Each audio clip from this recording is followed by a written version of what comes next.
with Renee.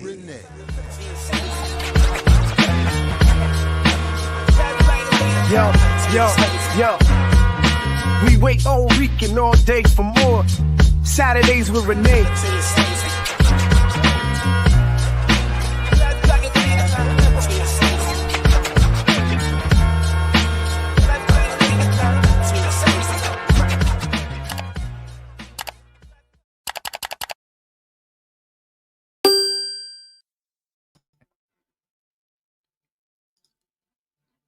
Oh, yes, indeed. Welcome, everybody, back to Black Liberation Media and Saturdays with Renee, episode 101, featuring Renee Johnston. I am Jared Ball.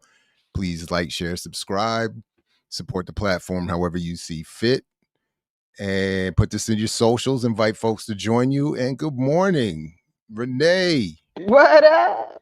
How you feeling? I'm here. I'm here. Capitalism allowed it this morning, so I'm here. We need a new roof, turns out. Yay.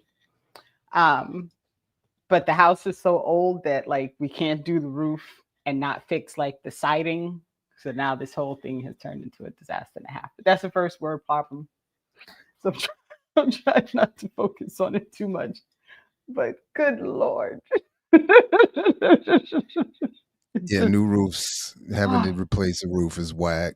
I'm sorry to hear that, and good luck with that. Listen, it is what it is. It is what it is. What's going on? How did the first week go? I mean, you know, the classes are always fun. The students are you know, it's always good. I found my one loving nemesis in one of my classes. She's convinced that we have all the freedom of choice, and I'm gonna ask her Monday. I kept forgetting to ask in the initial discussion. I'm gonna ask her if she thinks slavery is a choice, and I think she's gonna say yes. Wow. But that said, she's bright. Her light is on. It's just running off of some flawed circuitry. So I'm looking forward to that. Got my 5th class started. Yo, your little like jab, you know, when you do the cartoon office hours things. Yeah. They always crack me up. Like they're always hysterical. But this last one with the scream of the 5th at the end, that was mad long. Yeah, I had to, got to have a little bit of fun given the circumstance. These are first world problems, of course, but as you said, but it's pretty whack. It's still pretty whack. But that's a lot. They're doing a lot to you, Chad. They're doing a lot to you. But I did, as I was sitting in there listening, I was like, I'm about to do an office minutes on this. I was working it out as we were having the discussion, as I was just listening.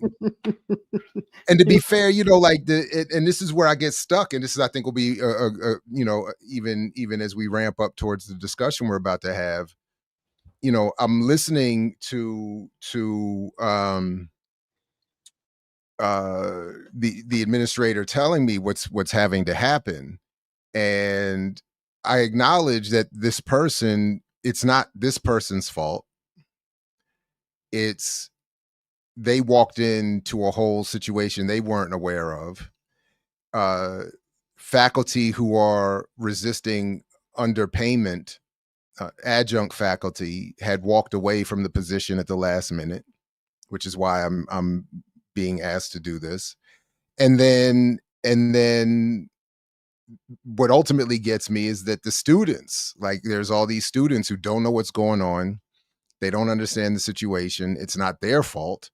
And some of them need these classes to graduate. So I just end up feeling sorry for everybody.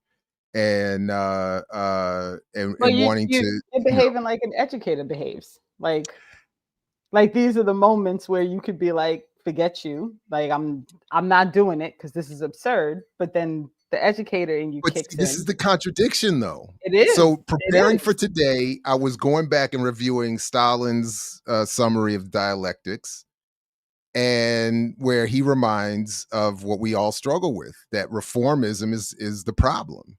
You got to commit to the proletarian revolution or everything else, and these are the trappings. Like what I did is ultimately reformist. In some better, I think, elevated situation, I would have further resisted, maybe encouraged more of us to walk off with that other faculty member. Although they weren't striking, they were just going to get another job.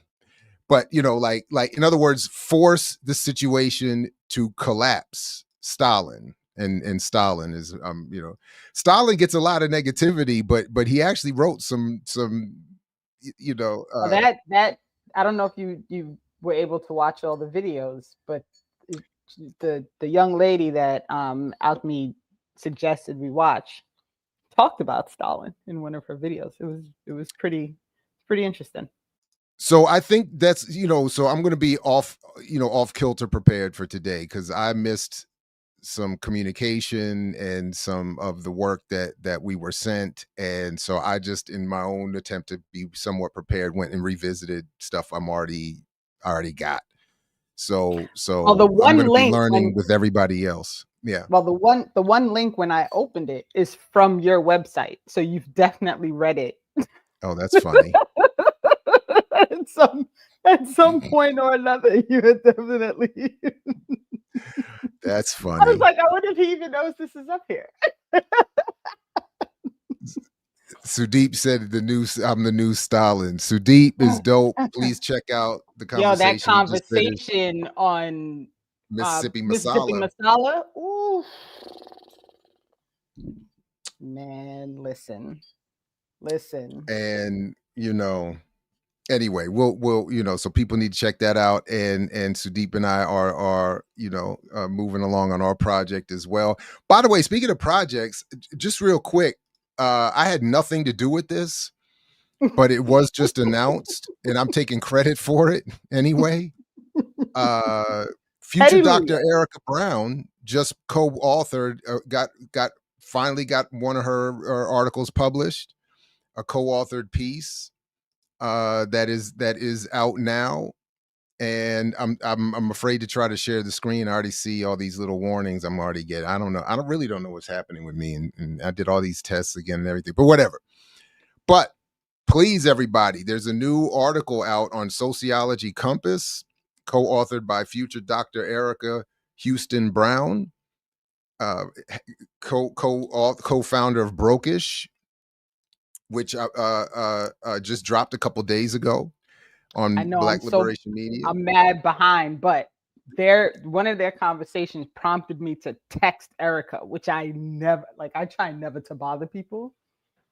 I had. Well, I saw you reach out to them to see about a cross collab, and I hope that they accept. But the article is titled "When Financial Knowledge Isn't Power: How Race Disrupts Financial Literacy's Relationship to Health Precarity."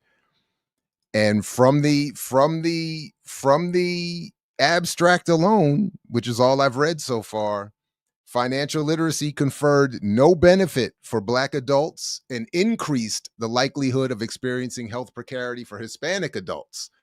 This finding complicates existing claims that higher levels of financial competency protect people from making risky financial decisions, including those related to health. And as I'm reading it, the bottom line is financial literacy don't help nobody. And for Black and brown people, it makes things worse. That makes sense to me. That makes sense to me. You gotta, Cherie, you gotta check out Mtume Gant's Patreon. No. It's on the Apple. No? It's on the podcast.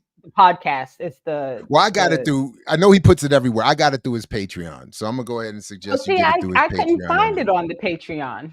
Oh, really? Yeah. That's why I ended up going to the Apple thing, because I couldn't find it. I know I didn't listen to it on Apple. All right, so I don't know. Anyway, fine. But look, we'll put it in the show notes. I'll figure it out. We'll put it in the show notes. There you go. Because it is definitely worth the conversation. It is definitely worth So okay. All right. All right, You so good? How are you all doing over there? Listen. Other than the you know all the side stories. So I'm here. we hanging in there. Up, Josh We already hanging found. in Of there. course, Josh already There we go. found Of it. course, Josh found it. There you go. Thank you, Josh. Thank you, Um, Josh.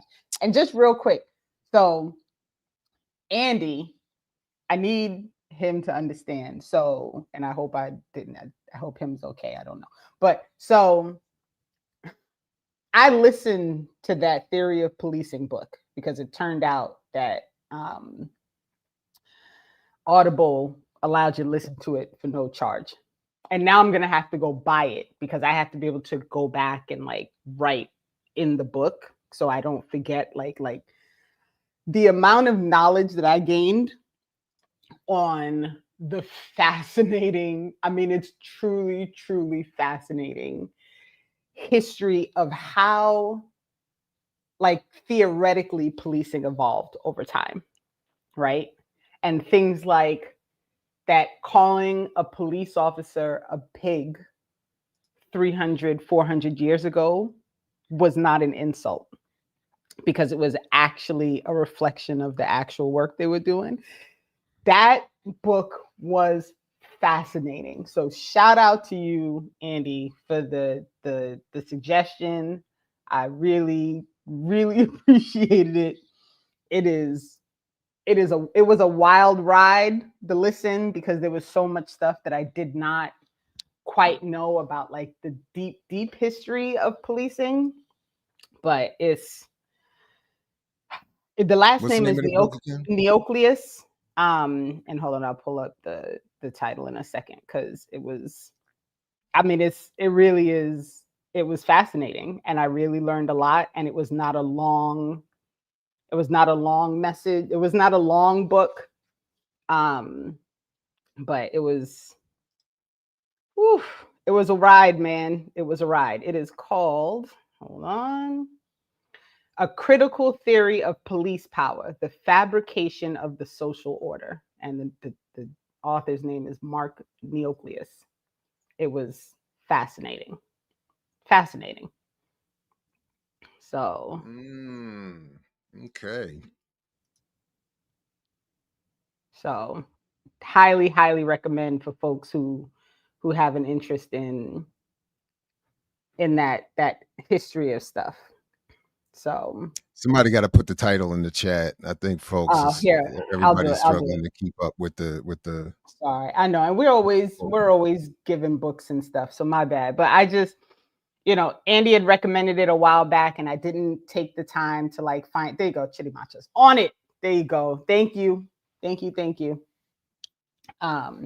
it was real. It was fascinating. So. Wow. All right. There it is. So, should we proceed? I think we can bring our guest who want to welcome to the show. Alchemy, welcome back, so to speak. Hotep, Uhuru, Annyeonghaseyo, Haise. Hello, my beautiful African family and relatives. Thank you so much for having me, Dr. Jeb and Sister Comrade Renee. I'm honored and humbled to be here. I'm so excited by your excitement. I don't even know what to do with myself. First time, caller, long time listener, that kind of stuff. Huge fan of both of you. So I want you to know, like, it was you calling in to Jared. Jared does not have a good memory. So we're going to see if Jared remembers this conversation. So a while back, you did like a call in on a Saturday evening. And I think, Alchemy, it was either your birthday or your partner's birthday. It was your partner's birthday. That's right, because your birthday just passed. You just turned 30 last month. Happy Cancer Leo border. Don't call me a Leo. There you go. And so you all were having, you were talking about the dialectics and your fascinating like family history, which we can't bypass, and you might not want to get into it, but you're going to need to get into it just a little bit for the audience. See, Jared's already got the face because he's trying to remember. Like he. No, I do. I mean, I do remember. I do remember what my issue today wasn't remembering that, because I did. It was a great impromptu, serendipitous, unplanned It was experience. dope. But my issue today is just missing all the communication that went in between and not being prepared. But this is also, I'm gonna wear some of that, because your schedule, me being unemployed and all, I have a little more time on my hands than most people.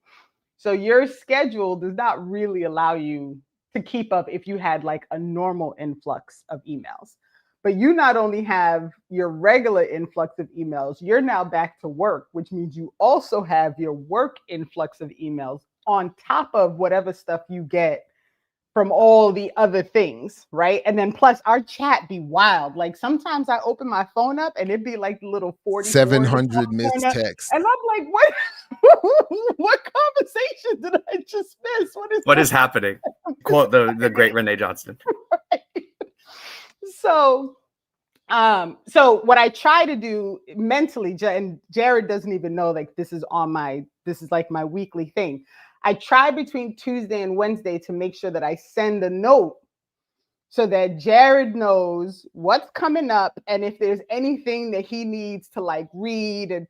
But school also started here this week, and Wednesday was the first day of high school for my little one, and I was all like wrapped up in my feels about him going to high school, and so I just lost track of the day, and I failed to send my notification out. So I'm going to wear it just a little bit and take it off of you, Jab. You're busy. You got a lot going. You got 5 classes. Look, listen. I'm sorry that happened to you, by the way, Dr. Jab. That's just some bullshit.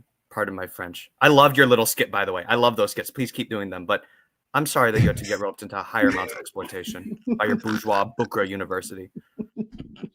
Wild stuff. It's wild stuff. So I appreciate what Alchemy doesn't know is after you came on, you were like a subject of discussion on our little group chat.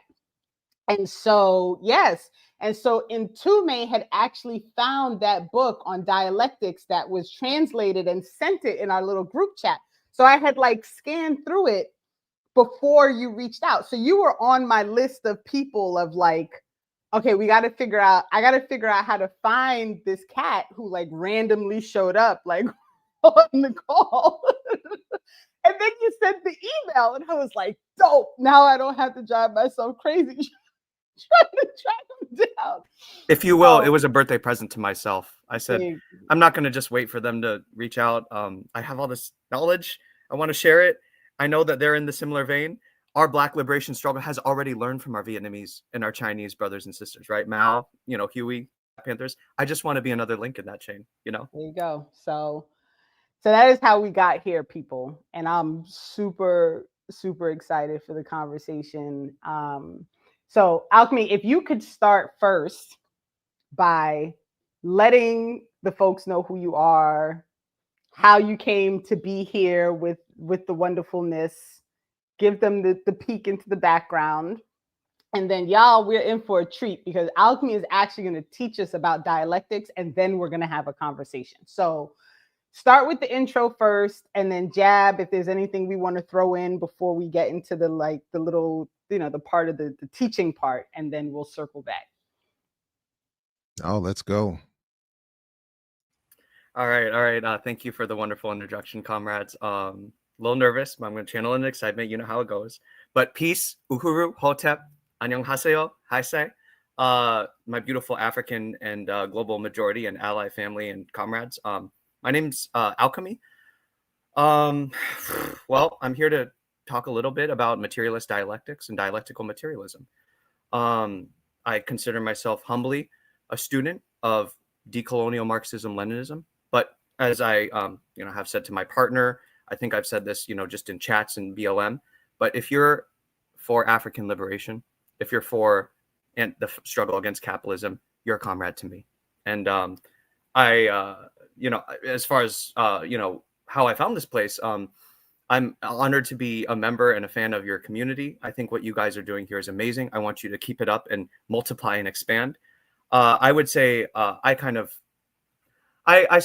to leftism through a route that's not super special. It's probably very common to most people here in the U.S. But I essentially, was radicalized by my conditions, by a little bit of the labor struggle that I've been in my short time here, and I essentially started, wanting to seek out answers, and eventually found socialism and Marxism-Leninism, and decolonial thought, and the struggle of our third world comrades, and the Black liberation struggle, and the indigenous radical struggle here in Turtle Island too, mainly through self-education. And I would say more specifically, I found Black liberation media through our good comrade FD Signifier's channel, as I was trying to, get more into and appreciate the wellspring of Black radical intellectual thought, anti-capitalist revolutionary thought. And I was bedazzled by you guys' panoply of media. I think what you guys have is very unique. I was exactly searching for something like the BLM Collective anyway. I came in a little bit around the time you guys were still BPM. I will admit, Dr. Jab, admitting my biases, I am a decolonial third world Marxist-Leninist. I don't think white workers are going to be the revolutionary subject. Don't worry. I used to think all that stuff. I've been a process of negating my own contradictions and growing over time. But what specifically drew me to you and your channel, Dr. Jab, was your talk with Kalanji and Joy James about George Jackson. And long story short, he's one of, I would say, my revolutionaries that I love to study and to try to emulate and apply his teachings and methodology in my analysis, along with Amilcar Cabral. But we can talk about all that stuff later, my personal kind of favorites of our revolutionary teachers. But essentially, you all, I'm not super special. I'm just an Okinawan, Korean, Japanese American that comes from a middle-class, petit bourgeois immigrant family background. Shout out to Sudeep. Shout out to all of our radical Asians working with our Black liberation struggle. And I was by no means conditioned into these politics or this basically this political struggle and collective movement by my own blood, or by I would even say my own friends growing up around me. I had mostly white friends growing up. I had mostly a world where the only things I really needed to care about were the stuff that my family would have thought led to a more stable future for me. So I was big into sciences. I was a musician. Dr. Jab, you and me have a little bit of kindred spirit there. I'm a beatboxer and a percussionist myself. But I would say my beautiful African family that really who taught me the most to bring me to these values are our global South people, like our Africans here and abroad and in the Caribbean, our Asian brothers and sisters, like the Chinese, the Vietnamese, the Koreans, my own people. The struggles for socialism and against imperialism in the global South on a world scale, that's what brought me to the values that I currently inhabit. Not my family, not my class background or my material conditions in my upbringing. I was, if anything, in every way encouraged to be apolitical. But, I got in the real world, as they say, the nest became empty, and my parents and the life they constructed for me couldn't protect me from a lot of the realities materially that exist under capitalist, imperialist, white supremacist, OFE America. And I guess, one thing led to another, and my curiosity is what, got me on this path that I'm on. And I guess what I'm doing here with you guys is I just feel, and I want to first say Africans before I, get started with my presentation. Humbly, I'm just a student to this space. I'm not an expert. I don't even consider myself a teacher. I'm just someone that loves to nerd out about dialectical materialism. And I'm very, very moved by the huge history that's often hidden from us of Asians and Asian diaspora working with and in tandem with and serving our Black and our indigenous radical brothers and sisters in their struggles for liberation and freedom. And I guess, just a little bit of a personal bias, all biases exposed. You could say even painfully aware of the harm that folks of basically my diaspora have done against our African family struggle for liberation. I know about our proximity to whiteness. I know about the history of how my people have basically bought into whiteness, at least here in this space in Turtle. And I also know there's Grace Lee Boggses and there's Yuri Kochiyamas. And I just humbly want to serve in the tradition of, us Global South comrades working together. And so I want to say, first of all, Comrade Musa, Comrade Josh Ingram, Sudeep, a lot of you, my beautiful African family, I look up to you guys, and you guys are emulatable examples of revolutionaries to be for me. But a lot of you probably know dialectics or dialectical materialism better than me, or at the same level as at least. So please, if I'm saying anything that's too wild or funky, all you experts, please check me, or please let me know if stuff don't quite line up. I just humbly want to be a vessel for sharing in a concise and essential way some of the stuff that I fell in love with what our Vietnamese brothers and sisters and Chinese and Black liberation radical brothers and sisters have given us, which is the study of the laws of change, mostly based on the Vietnamese textbook. But like what I showed with Renee, shared with Renee, I'm also basing a lot of what I'm going to be sharing with you guys on from Mao Zedong thought, from our Chinese brothers and sisters, from our Black liberation radical family and tradition, specifically the BLA document that Renee was hinting about to Jab at the beginning of this talk that you can find at mixwhatilike.com, and a little bit of a Soviet Union textbook that I found written by Alexander Spurkin from 1982 called Dialectical Materialism. So a little bit of Russian, a little bit of Chinese, a little bit of Vietnamese, a little bit of radical Black thought. I'm trying to mix what I like as well. That's going to be what's the contents of my presentation. And then after my little talk, then I'm happy to open up for the audience or Dr. Jab and Renee for any kind of points of clarification. Does that sound good? Sounds good to me. I'm here for it, and I I don't know if you can see the chat, but people are loving your energy. So I'm here for it. I really am, and I did have time to go through and read a lot of the. I actually read through everything that you sent. You suggested that we read through, and I'm fired up. So I think we can turn it over now, right, Jet? Unless you have anything else, Jared, and then we'll let. I was trying to find another way to so I could show the PowerPoint without presenting my screen, and it's I'm struggling with that too. So yeah, I don't know exactly. Do we have your permission, Alchemy, to drop it in the chat? We can drop the. You read my mind, comrades. I was just gonna say yes, it's created by Alchemy. Like, please give me credit in some psychic semiotic way. I'm not a capitalist, right? But no, when it comes to disseminating that, guys, I'm sorry it's so rough and creaky and like it wasn't meant to be shared. It was just kind of to help me. But I have no intellectual kind of property right claim. Please, comrades, if you can't share it on our screen in our video, please share it with our comrades. African family, it might not make a lot of sense. It's a supplement. It's not the educational material. It's not even my speech. It was just meant to help you guys have something to follow along visually while I'm talking. I don't want to just talk for the folks that are visual learners to, not have a, compatible modality of pedagogy with. So I wanted to be cognizant of that. But if we can't share comrades Renee and Jab, please share it with our African comrades, please. I have no qualms about that at all. All right. I dropped it in the chat. So we are turning it over. In the show description too. If folks refresh, they can get it there too. There you go. All right. All right, African family and comrades and allies. I'm going to get started. Feel free to follow along with the slideshow that comrades Renee and Jared just left in the chat if you'd like. Quick side note. Yes, you're going to see a random picture of Mumia, Patrice Lumumba, Mao, George Jackson, the Dragon, Nkrumah, Fidel. You're going to see a huge picture. It's not going to really have the same effect as if I was sharing it now. But in case y'all are wondering, that was basically my attempt to say my version of Comrade Josh Ingram's beautiful summary of Assata Shakur's just two dudes. I'm a brown person. We're African family here. We're all global majority people. Dialectics is not a white man's thing. Yes, Marxism, it has his name. If you guys see the second slide of my slideshow, these, with the exception of Che, he's an honorary global South person, right?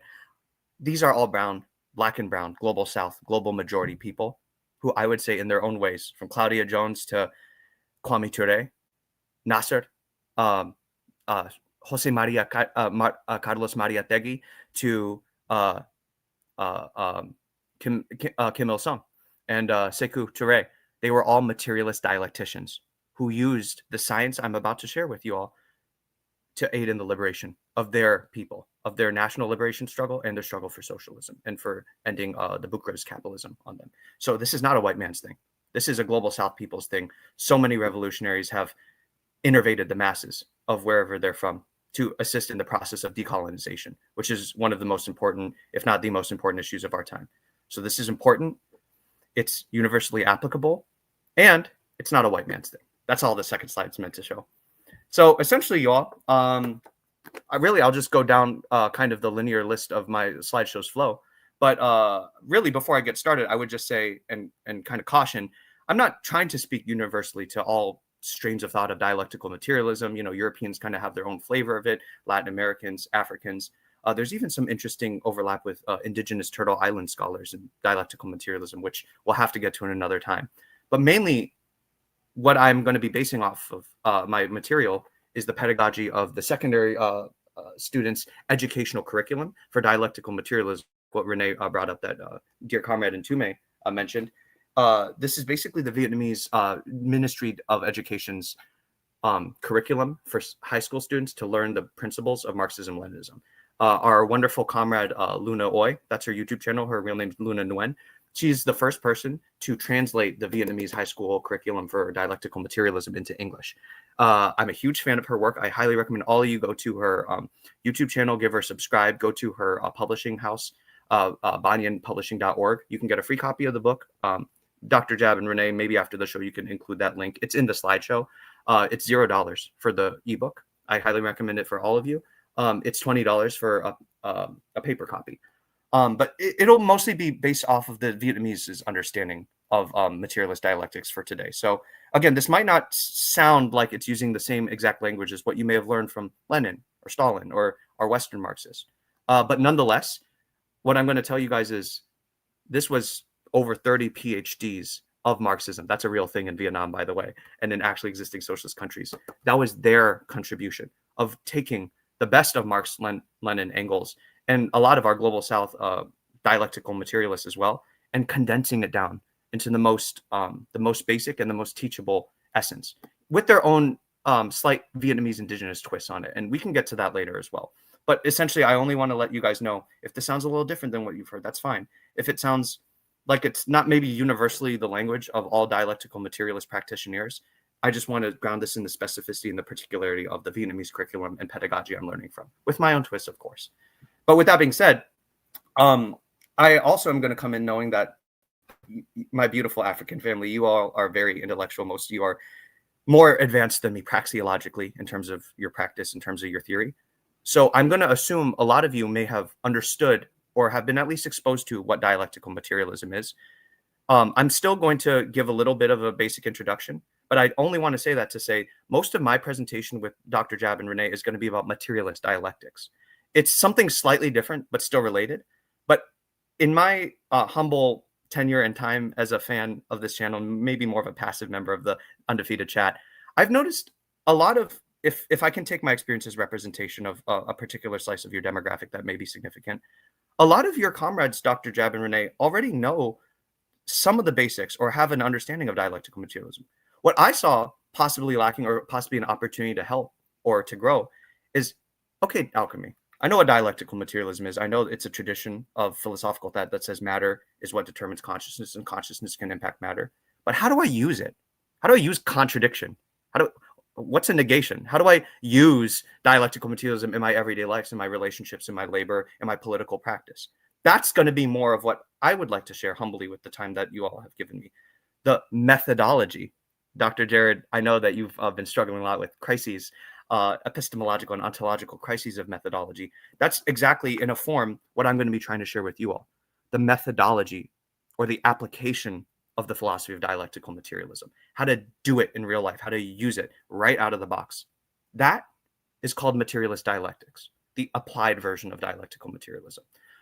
That's going to be the bulk and the meat of what we're going through here. So essentially, just to start off, and by the way, Dr. Jab, Comrade Renee, please interrupt me anytime you deem necessary, anytime something seems funky or off, anytime any questions occur. I'm a chattermouth.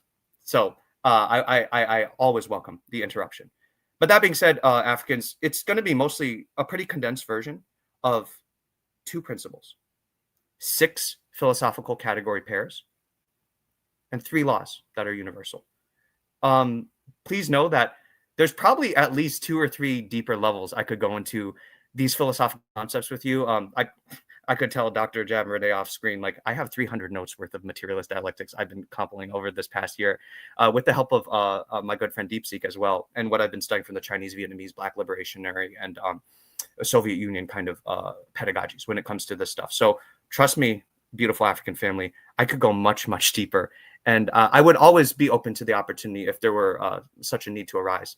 But essentially, I'm trying to balance perfectly this in this fine morning with quantity and quality. I'm going to try to show you guys everything you need to get started as practitioners, as organizers, as political agents, everything you need to know on the surface level to get started with materialist dialectics. Please know there's at least 2 or 3 levels deeper we could go, but I at least wanted to give you guys the totality in at least some form of depth, rather than just going super in depth on one topic and then leaving everything else out. I tried to balance between quantity and quality here. So that's where we're going to be getting started with. So essentially, dialectical materialism, for those of you who may be a little more in the beginner phases of understanding this, it's the philosophy of Marxism and Marxism-Leninism. But I tell this to my comrades outside of my particular sphere. Anarchists can use this. I was radicalized first by anarchists, not Marxists. Organizers, my friends, this is not the kind of philosophy where you just sit on your butt and you think. That's kind of ideal bourgeois philosophy. It's kind of more of a European modality, if we're being honest. This is the philosophy of doing and praxis, and of practice and theory, and of changing the world to the way that you want to see it outside there by organizing and perceiving it properly. This is not just sit at home kind of philosophy. This is philosophy of doing. And to my Black nationalist family as well, I would say I've humbly learned a lot from you and been a huge student of a lot of what your beautiful tradition has had to provide. I humbly ask that you pick up these tools and try to use them as well. And you all need not be the same type of political ideology or spectrum I'm from. I don't even ask you guys to believe what I'm saying. I just ask you all to, once we're done with this little talk, try these concepts. Just use them, pick them up like a tool, see if they work for you. So with that being said, even if it is the innovation of the Marxist-Leninist philosophy and tradition, dialectical materialism is universally applicable, at least according to the Vietnamese. It's essentially the philosophy that says that matter determines consciousness, and that consciousness can impact matter, and specifically through practical human labor activities. A little definitions before we get started. Materialism is just the philosophy that matter comes first. It doesn't disregard mind or the psychic or the semiotic, as Jared is, that is essentially your bag. And Jab, we can have a conversation about this later, but I even argue it's not undialectical materialist. It's not non-materialist to care about culture, semiotics, semiology, the psychic. You know, I know, Dr. Jab, you often have said, and I commiserate with your struggle, that you find yourself in the tension sometimes between the nationalist kind of strain of your liberationary struggle, if you will, and the materialist strain. Well, I have also, in my own way, in my own particular form, have struggled with that a lot in my life, of being part of both worlds, if you will, you know. And I would basically posit, Dr. Jab, that this is a false dichotomy. It may exist in the minds of some due to maybe an incomplete understanding, but to me, and from the way I understand our Vietnamese brothers and sisters' iteration of this ideology, it is completely materialist and dialectical to grasp and to understand the impacts of the semiotic, the cultural, and the psychic. It's not immaterial. And well, we can get into this later, but there's a huge problem with kind of Western folks and the lack of any kind of proper guide work for them to be able to interpret dialectical materialism correctly, that often ends up lending itself to it getting abused or misused improperly when it comes to criticism of others. So this can be, you know, further beyond. But essentially, materialism doesn't say that psychic and semiotic doesn't exist. It says that culture, sociology, media, right, that all is in the realm of the consciousness. And this realm has an impact on matter, but it just doesn't determine in the first instance the existence of the situation of matter and consciousness. Matter does. Matter determines consciousness, right? Chemical, physical, biological, right? Astronomical. Consciousness is just a more higher developed form of matter, that which can reflect back on itself. We'll get to this in a couple of slides or a couple of skips. But essentially, you all, dialectics is just the word that means mutual impacts. So essentially, if we break down dialectical materialism into its basic etymology, it's just the philosophy that says that matter comes before mind and mind comes out of matter. And dialectics, which means something that is mutually impacting. So it's the philosophy of how matter can participate in mutual impacts. That's the Vietnamese way of understanding it, or my understanding of their understanding, at least. It's the philosophy of the mutual impacts of matter. dialectics, and matter, materialism. All right. What is materialist dialectics? Essentially, you all, like I alluded to before, materialist dialectics is essentially a subcategory of dialectical materialism in the Vietnamese understanding. It's not a separate subject, but it's not the same thing and coterminous with it either. The way I was taught from our wonderful Vietnamese comrades is that dialectical materialism is the philosophy. It's the worldview. It's the starting point ontologically. Guys, consciousness is real. Semiotics and cultural struggles and social stuff is not non-material. It is material. These movements matter. It's politics, right? That's matter too. But matter comes before mind. Mind impacts matter. That's the philosophy we're starting from, our axiological premise. Materialist dialectics is the application of that philosophy into real life. So I have on my slideshow here a couple of points to note are it's the methodology of dialectical materialism. It's the tools. It's the application of dialectical materialism in kind of a little more right-brained, kind of beautiful, poetic kind of way. You know, Ho Chi Minh was a poet after all, and so was Mao. It's the science and application of universal relationships. We'll get more into that later. It's the science of mutual impacts. It's the science of dialectics. It's the study of the laws of change and development. And you'll see this all throughout the Asian kind of Marxist-Leninist sphere, the revolutionary sphere. It's the science of contradictions. It's the science of contradictions. It's the science of relationships. So what's the relationship between the two, materialist dialectics and dialectical materialism? Essentially, there's a great graphic that, it's in my slideshow, but I have the textbook right here, so I can flip to it real quick. A point in the Vietnamese curriculum that really made a lot of stuff make sense to me, and you guys too, if you're reading along with me or choose to download this book, is that they're both useful, but you'll see this a lot, my beautiful African family, throughout our talk. Everything in the world can be a pair. Just two things having a relationship with each other. You will see this a lot as a leitmotif, a recurring theme throughout our talk. Oftentimes, not always, but oftentimes when you have two things in a dialectic with each other, something is going to be the determiner of the other thing. Matter determines consciousness, sets the stage for the ability to even exist, right? And thing two, the other thing will impact the other thing. One thing will determine its partner. The other partner will impact the first partner. That dialectic, Africans, that's going to be very, very recurrent all throughout our talk here and our little time. So too with dialectical materialism and materialist dialectics. If you all can see that, the relationship between the two, I usually tell my comrades and students, is that dialectical materialism is the philosophy, and materialist dialectics is the methodology, the application of that philosophy. Dialectical materialism helps us understand the world. If we start from the axiological premise of matter comes first, but mind is important, it impacts matter, that's the correct way to align your mind to being able to change the world, says Mao, says Huey, says Fred Hampton, George Jackson, Ho Chi Minh. Materialist dialectics, the methodology, that helps us change the world. So this dialectic here is very similar to matter and consciousness. The philosophy of dialectical materialism helps us understand the world. Materialist dialectics, which is the methodology, helps us change the world. Very simple. You could also call it, like I said, the science of relationships. It's a science. It's just a more general science than biology or chemistry or physics. Another great graphic in the Vietnamese textbook is dialectical materialism.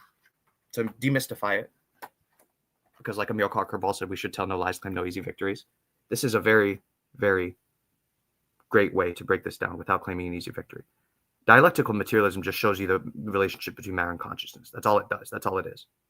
Materialist dialectics, again, in addition to the fact that's the methodology, it's essentially threefold in its intention and its purpose.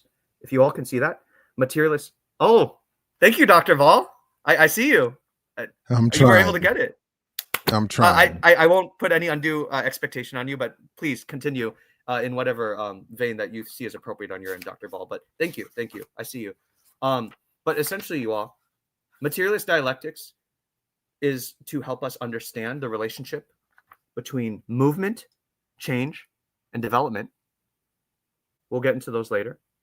And it's to help us understand the interconnections of the... Oh, do you all see that? It's not a white person thing. It's not a white person thing. From Lolita Lebron to Cedric Robinson and Sylvia Winter, right? And Thomas Sankara and Miriam Sankara. Our ancestors, in some way, you all, what you're learning from, what we all are going to be learning from each other today, puts us in the same vein of the practice and the science of what our beautiful ancestors on the screen and some still living relatives have defined their lives by and used to further their struggle. The relationship between nature, human society, and human thought is what materialist dialectics deals with, my beautiful African family. So matter and consciousness is the realm of inquiry of dialectical materialism.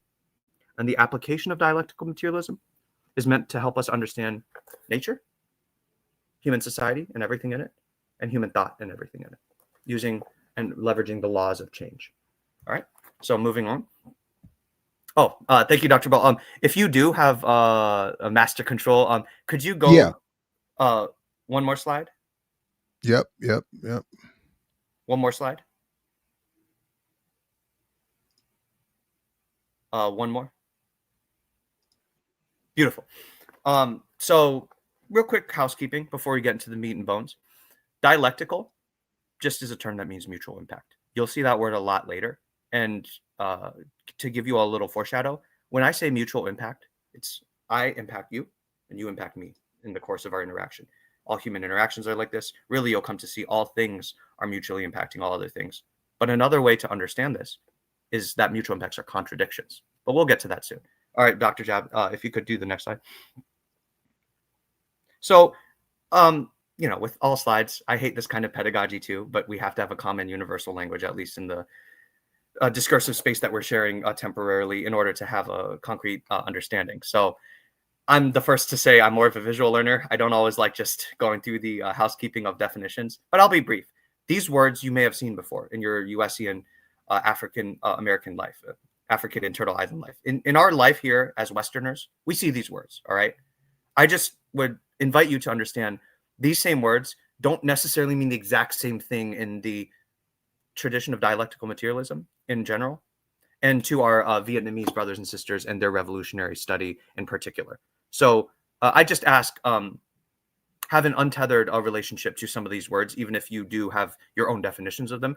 I'm not even asking you to use my definitions. I'm just allowing us to understand what definitions the Vietnamese are working off of when we say things like matter, consciousness, contradictions, or relationships. All right.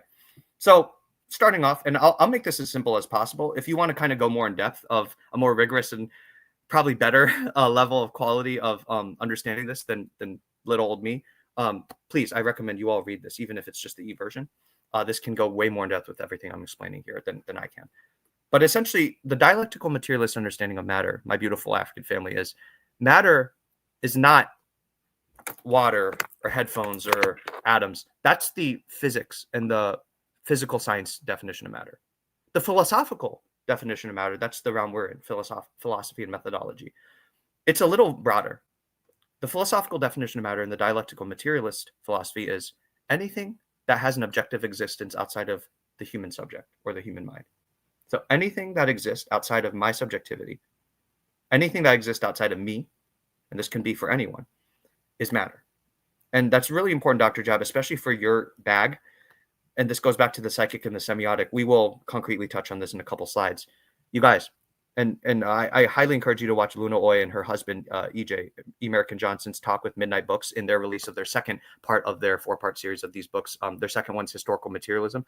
I highly recommend you all to watch on Luna Oy's channel the talk she had with her, basically an American publisher called Midnight Books. It's a leftist California based formation that are going to be the first one in America to sell these. I highly recommend you all watch her talk with Comrade Najula and Midnight Books in that session, because they explain in much better detail what I'm about to say right now in a couple of words. You guys, matter is anything outside of your brain. But that even includes, Dr. Jab, not just humans, not just phenomenon that you see, not just weather and the world, but anything that comes out of other humans' brains, including out of other human social structures, formations, or political entities and systems. Anything. The Democrats, the myth of black buying power, Renee's thoughts about how she felt sending her son to secondary school. Those things are subjective to you all. There are subjective things that come out of a human's brain, right? That have subjective existence that are not the same as a rock or a bottle of water or a bong.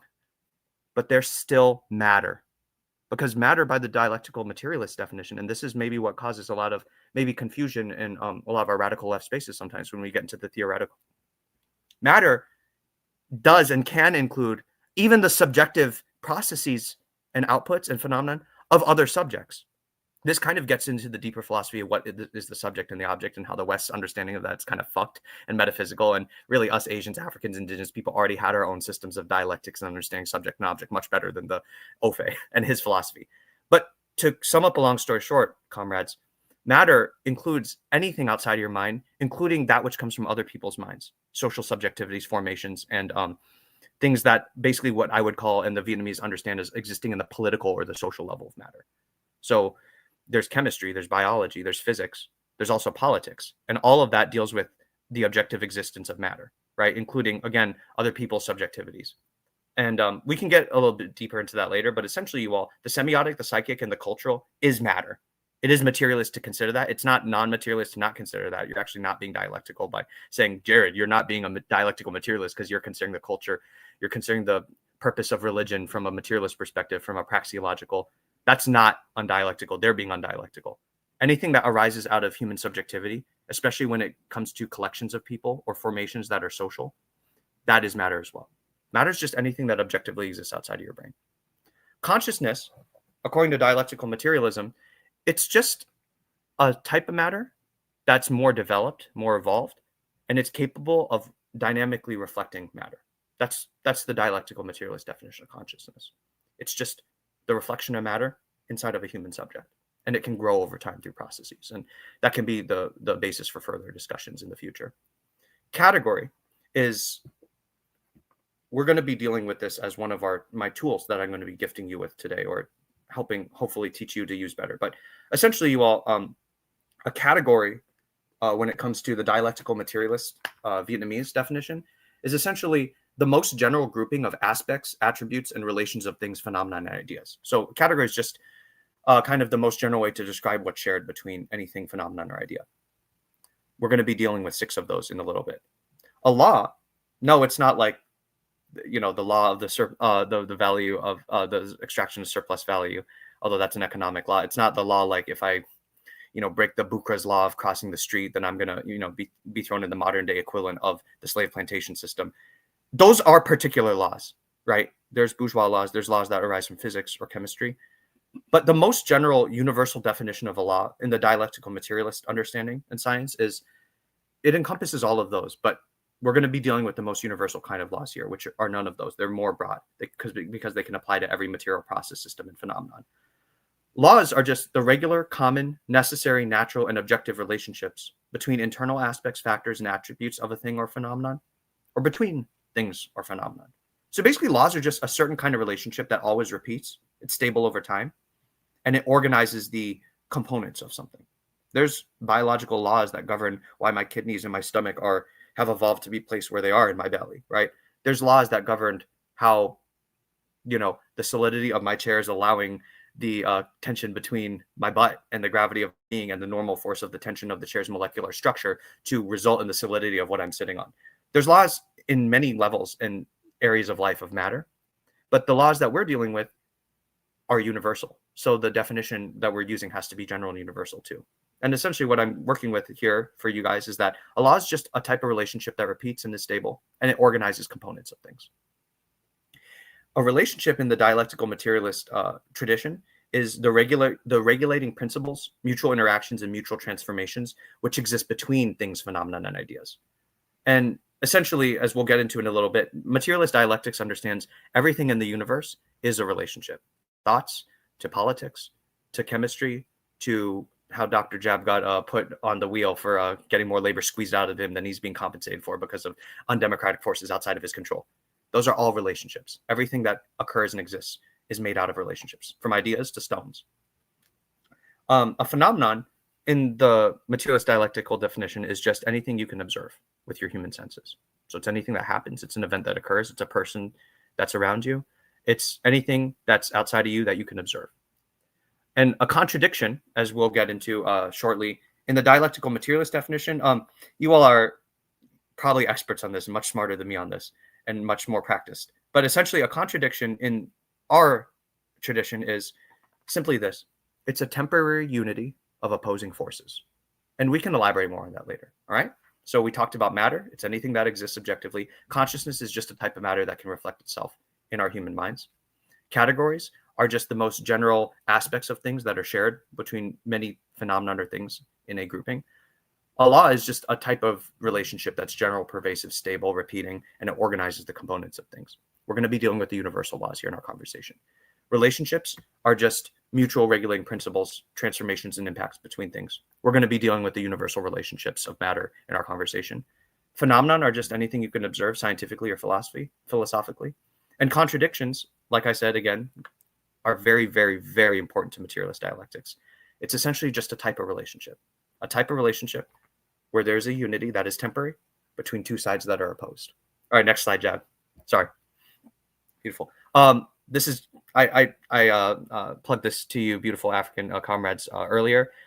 Here's the physical resources to be able to get this book, or the EPUB version. I highly encourage all you. Next slide, please. And she, Luna Oy, is also in the process of publishing her part 2, the Historical Materialist book. I think it's already out for sale for hard copy. Alchemy, you don't by chance have a, sorry, just real quick, you don't by chance have a direct link to Luna Oy, do you? Unfortunately, only as tenuous of a connection as I have with you all. I'm part of her community. I'm a fan. I've commented on her chats, but essentially, not really. But if you do talk to her before me, and I highly recommend you all having her on. She's done collaborations. Dr. Jab, you may know a little more, because I think historically this person has collaborated with you all. If you or Renee know BP, Big Villainous, they're a non-binary anarcho-communist comrade from Washington. They're an African comrade. They have collaborated with Luna. They're like in her sphere. They've collaborated. They've done, and I know BP is not part of you all's collective, but I think you all may have, if not had a immediate collaboration, just maybe some peripheral intermediate connections with them. That could be a not that I remember, but you know, you never know. Maybe I was just curious because it was mentioned Luna Oil. I have it written down from last week as a note for somebody that multiple people suggested that last week during the 100th show. So I was just asking. But go ahead. Sorry, I didn't mean to interrupt, but I didn't want to forget to ask. I'm glad you asked. You kind of read my mind. Long story short, as a viewer, by the way, Dr. Jab, please have on more collaborations with Red Nation and Nick Estes. That's my little selfish ask. Please do more. And likewise, please, if you guys can, please collaborate with Luna. Please reach out to her or her husband, EJ. He's a white comrade and ally. They taught me pretty much everything that I knew as the basis for where I got started for my journey of materialist dialectics. And I only know everything I do, which is not a fraction of what they know, because of her and her husband. So if you guys can at all, I highly encourage and recommend and second the chat's thoughts, please. Unfortunately, I don't. If you see her before I see her, please tell me only the biggest praise and the highest regards for her that I have. Basically, she changed my life by getting me into this stuff. This stuff is changing my life. Hopefully, it can maybe in some way help you all in your lives too. But no, I'm a huge fan of Luna. Unfortunately, I don't have any direct access. But no, thank you for asking that, Sister Comrade. Huge fan of hers. Yeah, I consider her and EJ my teachers on this. So anyways, what is materialist dialectics for? I kind of hinted at this with you all earlier, but essentially materialist dialectics is used, it's a science of relationships and a science of contradiction. It's used for understanding the world and ultimately for changing the world. It's not just to sit in your butt and think to think. No, it's the kind of philosophy, ideology, and methodology used by revolutionaries who want to change the world for the better, for the biggest collective number of human and non-human relative, other than human relatives. That's just a little bit of that graphic I was alluding to earlier. And to drive the point home on a finer edge, everything I'm about to show you, the two principles, the 6 pairs, and the 3 laws, everything, idea, phenomenon, person, system, process, those are all the same thing anyway in some kind of way. And everything in nature and in the political realm, everything in human and thought, political event, and natural process can be understood and analyzed through the methodological tools, concepts, principles, laws, and principles and categories I'm about to share with you. These can be used to analyze any situation or thing, person or phenomenon. Just keep that in mind, African family. All right, next slide, Dr. Jen. That's what makes it so useful. So here's some core assumptions before we get started about materialist dialectics. I'll flesh these out more in the formalized concepts I'm about to share with you. But this is, if you were to forget everything I told you, again, I do apologize. I'm a chatterbox. But if you were to forget everything and just remember these core concepts. This is all I want you to take away from materialist dialectics, forgetting everything else. Everything's connected and everything's defined by their relationships. We'll elaborate more. And everything is changing all the time. Lots of folks in indigenous cultures, from African to my own people in the Confucianist Sinosphere, right, of East Asia, a lot of people have always understood this, like Buddhism, right, with lots of indigenous concepts of ever-changing change. But materialist dialectics is a little more special and a little more concise because it says everything is changing all the time because of mutual impacts that occur within and between things. Those are called contradictions. So if you remember nothing else, my beautiful African family, just remember everything is defined by their relationships and everything's connected. And everything is changing all the time because of mutual impacts that exist between and within things. Everything is changing all the time because of contradictions that they contain. All right, next slide, Dr. Jab. That's the essence. You all are much more practiced and probably theoretically and pedagogically advanced than me. So I know you all have gone through this before with your comrades and allies and teaching your friends and family this stuff. And I know you probably had and worked out better ways of explaining this than I have. But essentially, this is going to be a particular manifestation of something I know you have all gone through, including you, Dr. Jab, and possibly you, Renee. Materialism is not the same thing as being materialistic, and materialism in the Western and commodification, consumerist, hyper-capitalist, Bucra logic of Western political economy. That's not the same thing. Materialism is the philosophy that matter comes before mind, and mind's a type of matter that comes out of matter and can impact matter. Mind's not important. It just has a place as the thing that comes out of matter. It's a type of matter. Materialism as a philosophy is just matter comes before mind. Materialistic notions and being a materialist person, or that kind of materialism of being obsessed with commodities and material consumption-based lifestyle, those are not the same thing. Those are not the same thing. If you ever get into that kind of discussion with anyone that you're teaching this, you can just cut it off at the point right there. It's not the same word. Yes, it's unfortunate. We just have to work with it. Just understand, I'm not talking about Paris Hilton, like little chihuahuas bag type lifestyle, settlers in the middle class, petty bourgeois comfort in America. That's not what materialism means here. And then you all kind of probably can't see, maybe if you have the same view of Dr. Jab's window as I do, it's blocking where we see the times, the time signature. But what you see above Scooby-Doo, oh, sorry, Doctor, yeah, still there. What you probably don't see is it's the word idealism. Idealism does not mean having ideals and aspirations in the terms of our conversation. We can get more into this later, Africans, but essentially this is the part of the book that deals with the history of the development of the philosophy of dialectical materialism. I have neither intention nor time to get into that with you all, but it is actually important in understanding where dialectical materialism came from in the European context and who Marx and Engels were trying to polemicize against when they were basically formulating this philosophy. Long story short, it's important, but we won't go into that here. I'm here to teach you the methodology and the tools, not the philosophy per se. I'm assuming you all have a base understanding. But just for the sake of this conversation, idealism was the predominant form of philosophical thought and tradition in the forms of many like Hegel and whatnot that came before Marx that believes the exact opposite of the axiological presuppositions of materialism. What is that? Materialism is matter is first. And eventually matter in its infinite diversity created consciousness. Consciousness was a type of matter that developed out of matter, right? Idealism says the exact opposite. Consciousness came first. Matter is a thing, but my consciousness or human consciousness or the collective consciousness of me just thinking that I can vote Kamala into a communist or I can vote African liberation through the Democrats, all types of idealism. Comrade Josh has excellent moments where he deconstructs and lays it out very plainly what idealism is, what materialism is. So I highly recommend all of you go back and watch Dr. Jab and Dr. Comrade Josh's excellent burgeoning series, which is, I believe, 2 episodes on dialectical atheist materialism. Huge fan of that series, by the way, Dr. Ball. And I'm neither an African nor an atheist, but I co-sign on both. Idealism, as Comrade Josh eloquently puts it, it's just thinking your mind is before matter. It's just thinking that anything from your mind, your subjectivity, can influence matter or is the creator of matter, or comes before matter, or can determine matter and determine material conditions.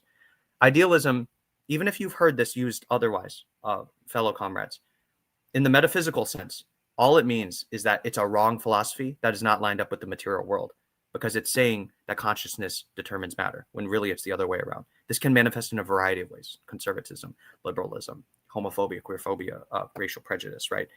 things not lined up with the material reality. But this does not mean we're against people having ideals and aspirations. Again, I'm sure you've all struggled in your own particular way of this general headache. We just got to get beyond it. Guys, idealism and materialism, not you, but this is who you will be teaching this to. You just got to say, I know you've heard these words before. Idealism doesn't mean what you think it means. Here, I'm not against ideals. Materialism does not mean what you think it means. I'm not against having a materialist consumption-based lifestyle, even though I am. That's not what we're here to talk about. All right, go on. Next slide, Dr. Jeff. It's a huge sticking point, trust me. And just real quick, Alchemy, just so you know, what you see on the screen back here in the back end is not what they see. So they're all clear. So just so you know. Excellent. All right, thank you, comrade. Yeah, that's great help. So anyways, Dr. Jab, I would really love to get into a talk with you about this later. It's not super important, but it was a little bit of my own petty selfish desire, to be honest. It is relevant to our topic, but I just showed you all this to show very quickly the Vietnamese understanding dialectical materialism does understand that there are multiple levels of matter, each with their own particular laws and qualities, right? It's the point of me bringing up this slide is just to give you guys kind of a little cool, nice to have, not need to have. According to the Vietnamese dialectical materialist tradition, the laws of matter, levels of organization of matter are as such: mechanical, it's like physics, things bumping into each other, right? Heat, electricity, right? I'm a student of the hard sciences, so I was kind of already equipped in this form of dialectics before getting into our political science. Then there is physical motion of matter, chemical, biological, and then social. Dr. Jab, I only wanted to bring this up to you specifically with you to say, I don't know if you can see these two like little graphs in depth, but that last level, if you all can see, the cultural, the social, that is the level of matter in which political movement happens. So social formations occur. Thought, mental, semiological, cultural constructs are relevant, and this is where they exist. They are matter too, just like how biology deals with the movement of cells and proteins and nucleic acids, right, and structural molecules that have to do with the maintenance of life as a living system that is constantly trying to negate its own entropy. That's biological matter. The biological sciences deal with that. The level of matter with electricity and heat and motion and friction, that's the physics level of matter. Physics deals with that as a science. Chemistry, same thing with atoms and molecules, right, and electron bonds. The social level matter deals with politics, culture, thought forms, semiotics. They are all equally valid levels of matter, and they are all equally subject to the universal laws that govern matter and the categories and the relationships that matter universally participates in. All dialectical materialism, from my understanding of the Vietnamese curriculum, wants us to understand is that, as you guys can see in my very beautiful poetic, one-liner, dialectical materialism is not a replacement for science. I'm not saying you all think this. I never even thought this, but I've come across people who've had this. It's like, well, Alchemy, this is beautiful. I'm totally on board with you. Communism all the way, African liberation, contradiction. So I don't need to learn anything about physics or politics. No, that's the exact opposite of what I want you all to take away from and spread this to people. This is not, I was telling my partner this last night when I was preparing, this is not a replacement for science. I repeat, this is not a replacement for science. Dialectical materialism has a place for science. It says that you need to understand the dialectics of all motion of matter in their own forms and on their own levels because matter is infinitely diverse. Dialectical materialism says sciences, the particular sciences, physics, chemistry, biology, sociology, they deal with particular contradictions and particular levels of matter and their particular qualities and the particular dialectics that exist at each level, right? Which I outlined some of them to you. You guys can see more in that slide there. But materialist dialectics, what I'm about to teach you, is the study of the dialectics and of the contradictions of all matter, thoughts, biology, chemicals, physics, universal contradictions and universal dialectics and motions of matter. It does not replace the particular sciences and the particular manifestations of the way contradictions and dialectics play out in matter. It rather asks you, we have to respect all sciences. And I know there's a critique on Western sciences and, there's a lot our indigenous and radical African family, decolonial family can say about that. And I'm not over talking that at all. This actually fits quite well with dialectics, but that's neither here nor there.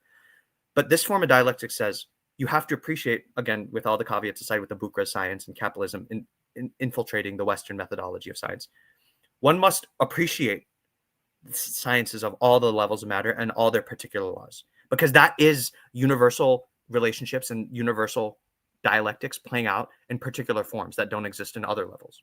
Biology's rules do not apply to chemistry. Chemistry's rules do not apply to politics. but they're all equally valid and constitutive of the reality we inhabit. It's just whichever the level of matter on that you're currently analyzing, the highest, that's the one whose laws and particularities are going to determine your analysis. What does that mean? You have to understand, you cannot have idealist views about chemistry or biology or physics when you're dealing with politics. You can't be for a vaccination campaign and be for universal distribution of wealth, even though, like that's not necessarily socialism. You can't be for all that and not believe in chemistry and atoms and bio. You can't. That's not what dialectical materialism wants you to do. It's not telling you to learn about every single science either as a political revolutionary or scientist. No one necessarily has that time, or not everyone has that.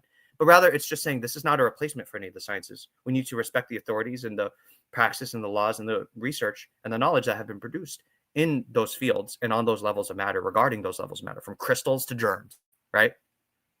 But we just need to understand their place and their possessionality within a framework of a universal understanding of dialectical materialism. That is, the universal dialectics I'm about to teach you all is a general methodology. It's the science of universal relationships that everything shares, right? But there are particular sciences that study the particular contradictions, dialectics, and relationships at each level of matter that have to be respected and cannot be ignored either. But more to my point, whichever level of matter you're on and analyzing its laws are going to be the ones that in the final moment of analysis, as our heady kind of academic brothers and sisters like saying, in the final moment of analysis, the level of matter that you're inhabiting, the level of matter that you're analyzing, that's the level whose laws are going to be the most impactful in your final moment. If we're talking politics, I got to respect chemistry, biology, and physics. But in the final moment of analysis, my methodology is going to be shaped and informed by the laws of political matter, the laws of social matter, the laws of the semiotic movement of matter. You understand? If I'm doing a chemistry experiment, chemistry is not political. Nothing's apolitical, right, Africans? But if I'm studying chemistry, I don't necessarily need to consider the political laws. I'm just going to understand physics and the chemical laws. If I'm studying biology, I need to respect the chemical and the physics laws. But in my final moment of analysis, I'm going to be determined in my analysis by the biological laws. Do you see how there's a hierarchy? Not in the European sense, but do you see how they build off of each other? They're all still there when you get to more complex levels of matter. But the one that you're on, the highest one, is the one that defines your situation, is going to be the one that defines your analysis of that situation. I'm sorry, I spent much long on that, but Dr. Jab, this is all to say you're not being anti-material or anti-dialectical when you care about semiotics and culture. They are your opponents when they say you are. That's not dialectical to say that. It is very. Hey, I'm good with that. I heard I'm right. That's all. I'm we're good. Keep going. As Sibo Campbell said, you're the king. You're the king. I was just about to say, all Jared heard was "you're right." That's it. Everything else outside of that was like, "You the king." I'll take on Sibo Campbell. You the king. You the king. But no, thank you all. But all right, next slide, Dr. Jab. All right, so let's get started. I'm sorry for my chatterboxness. I'm sorry for my density. But the good news is I want to let you all know this is the me, but I'm probably going to be spending a lot less time talking about this because you all have a basis understanding already. And most of what my yapping was supposed to be about was just to put some guidelines aside and some scaffolding in place that is necessary. So hopefully we can go through this a lot faster, but it will be a lot more important than what came before. These are the tools I want you beautiful African family to go out and use, or at least test to see if they work for you. These are the toolkit I want to help you learn how to implement. So what are we going to be learning today? What is the methodology of dialectical materialism? It's these things: 2 principles, 6 philosophical category pairs. They're also called the universal relationships, but we'll get into that later. And 3 universal laws of change. It sounds cool when you say it like that, but they're also called the laws of development or the laws of motion. No, it doesn't mean development in the Eurocentric sense of let's go to an African country and let's starve them of all their resources and put puppets in charge. It's not economic development. We're talking about dialectical development.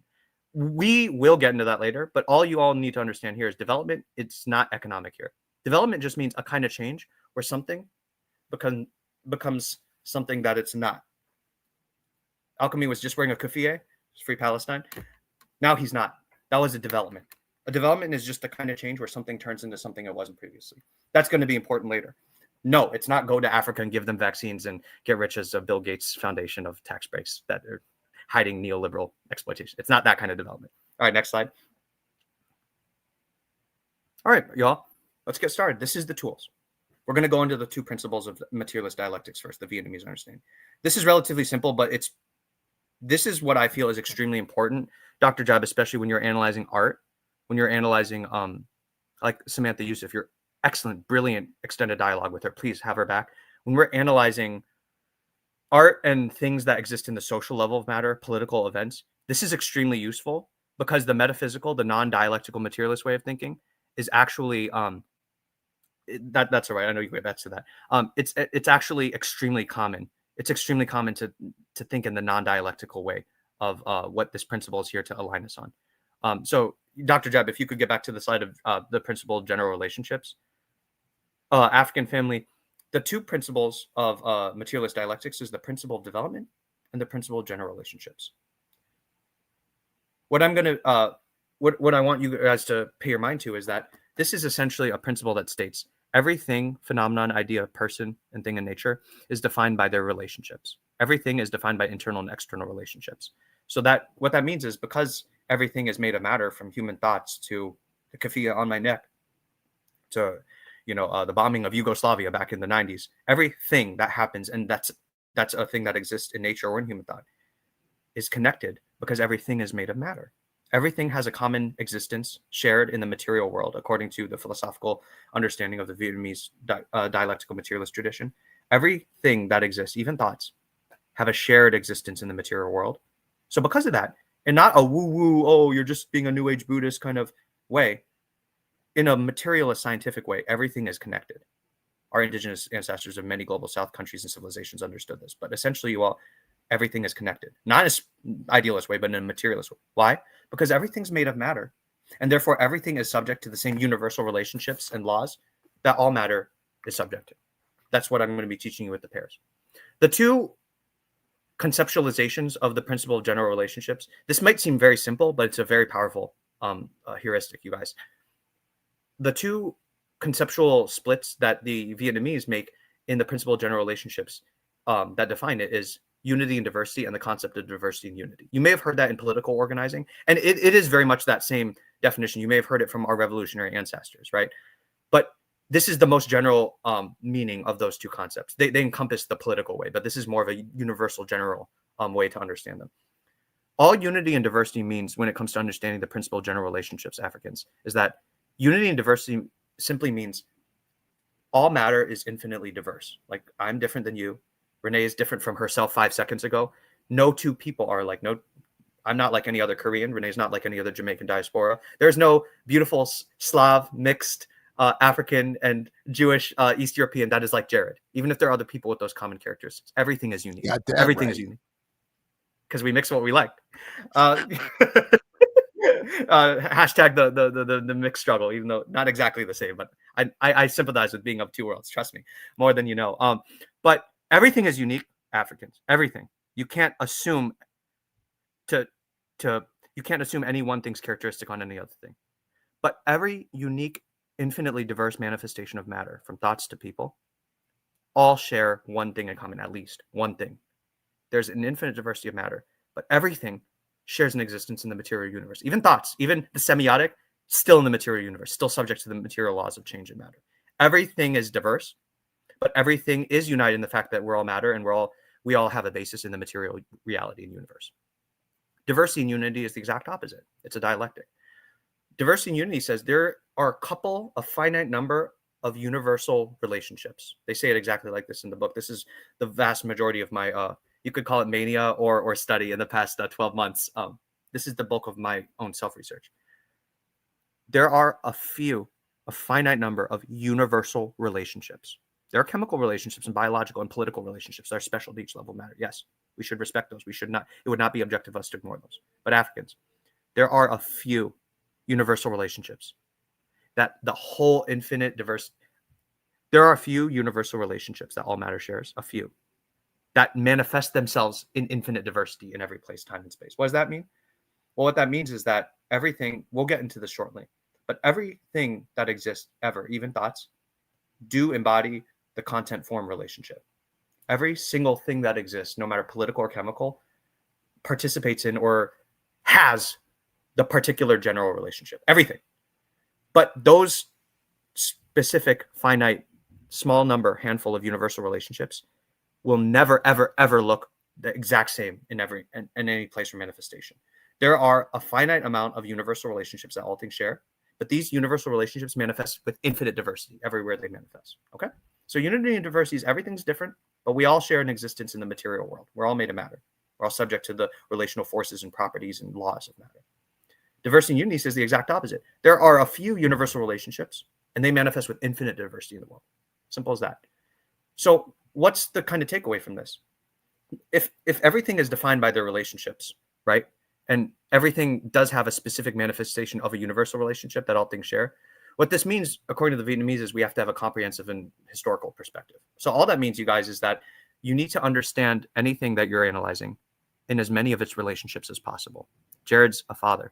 Jared is a professor. Jared is a wonderful host of a panoply of wonderful Black radical media collectives. Alchemy is a human. Alchemy is a container of his cells. Alchemy is aware of a kafia and a supporter of the Palestinian and the Black liberation struggle. Alchemy is a clothes rack for his clothes and his glasses. You see how I have different roles depending on the types of matter that I'm interacting with, Jared and Renee? That's what the principle of general relationships wants us to understand through the comprehensive perspective. When we're analyzing art, Dr. Jab, when we're analyzing political events, or what did Disney mean by that? Why did they put that in Andor? The wrong way to think is to think the metaphysical and the idealist perspective, which I won't go into what that is in its depth, you all, but basically what I take away, my understanding of this principle and this part of this principle, is the white Western metaphysical non-dialectical world wants to understand everything as things. The dialectical materialist world wants you to understand everything as relationships. So you're not just a thing. You're a different thing to your daughter than you are to your classmates. Renee, you're a different thing to your son when you're driving the car than when you're helping him eat dinner at night and you're feeding him. You're a different thing to me than you are to Jared, right? We all have fluid existences. So what? Just everything's everything? No. It's just you have to understand a thing and its properties based on its relationships, not just characteristics and its surface level features as a metaphysically detached object from the rest of the world. Long story short, you need to understand things relationally. Even our indigenous radical Turtle Island thinkers have given me lots to work with on this, like Leanne Simpson Betta Somosake, or Gregory Cajete, for example, or Viola Cordova. But essentially, you all, when we understand things relationally, it'll give us a much clearer picture of the way matter actually exists and the way it's changing than when we understand things as just static metaphysical objects. And long story short, that's what capitalists want you to think, the non-dialectical way. That's what serves oppressive and hierarchical structures the most, when we don't see matter as it actually is, when we don't see matter as always changing and relational. That's kind of the whole point of these two principles I want to drive home with you all, that you will see at the end of that little section. You have to understand things by all their internal and external relationships as possible. And I say this to my partner, it could be that it would be that we have infinite time to understand every aspect of things. We have practical limits in reality. I understand that. But you should, as a revolutionary, endeavor to, as much as possible, given the constraints you have, understand as many of things' relationships as possible, internal and external. That'll help you understand a thing's roles and its positions. A factory is an employer for workers. It's a source of income for a worker, but it's a source of investment for a capitalist. A factory might be, in the town it's in, the only job provider, or it could be one of many. Those roles and characteristics it has are going to be different based on the relationships inside and outside of it as a system. All this principle is saying, Africans, is everything's a system. Everything is a system of relationships, internal and external. But you won't really understand anything properly or accurately unless you understand all the relationships of the relational system that a thing is, from a person to an idea. The historical perspective is you have to understand a thing based on its movement throughout time. So obviously, people like Gerald Horne and excellent people who apply the historical and dialectical materialist method to their work, they've already taught us this in other ways. You already heard this in other ways, Africans. History is important. Dr. Sundiata, our Dr. Sundiata on this platform, history is a weapon. We're not just saying this to learn history, you guys.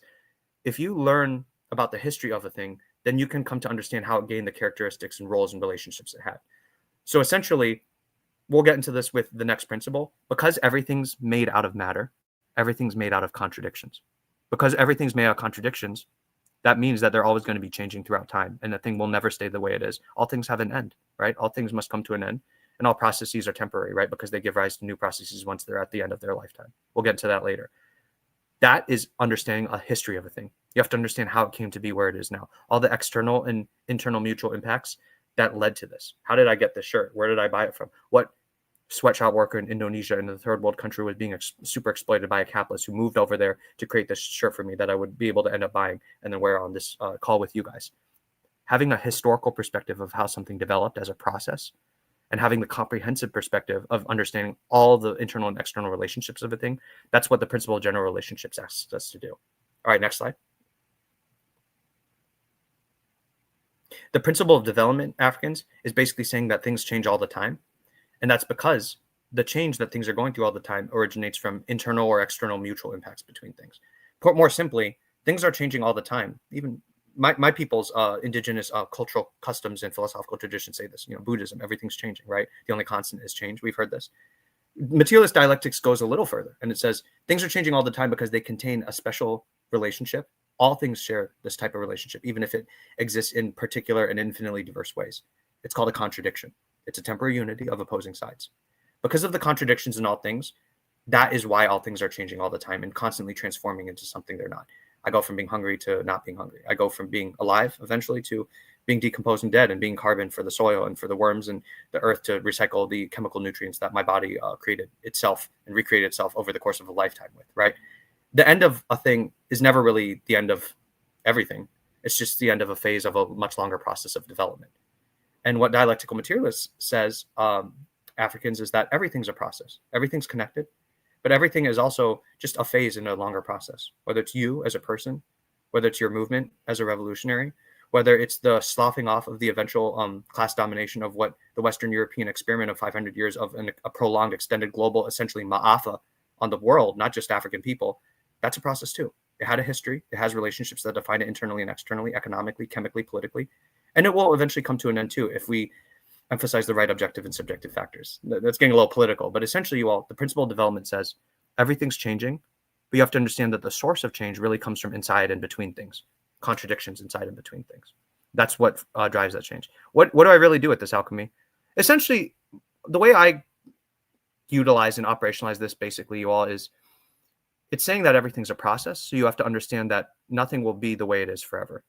But also, if it's a good thing, you want to stabilize the stuff that you like about it. You want to stabilize suitable qualities. If it's a bad thing you don't like, you can understand that you can leverage certain laws that can make that change because things are changing all the time anyway.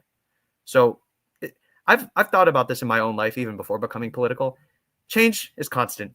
That's a bad thing, but that's also a good thing. That's kind of the way I sum it up. Just remember that, because the metaphysical, capitalist, idealist, Bukra world wants you to think things are not changing. Let me kind of define these by what they're not. It can help us understand. Even Frank Wilderson, Dr. Jab, helped me remind me understanding that of human thought.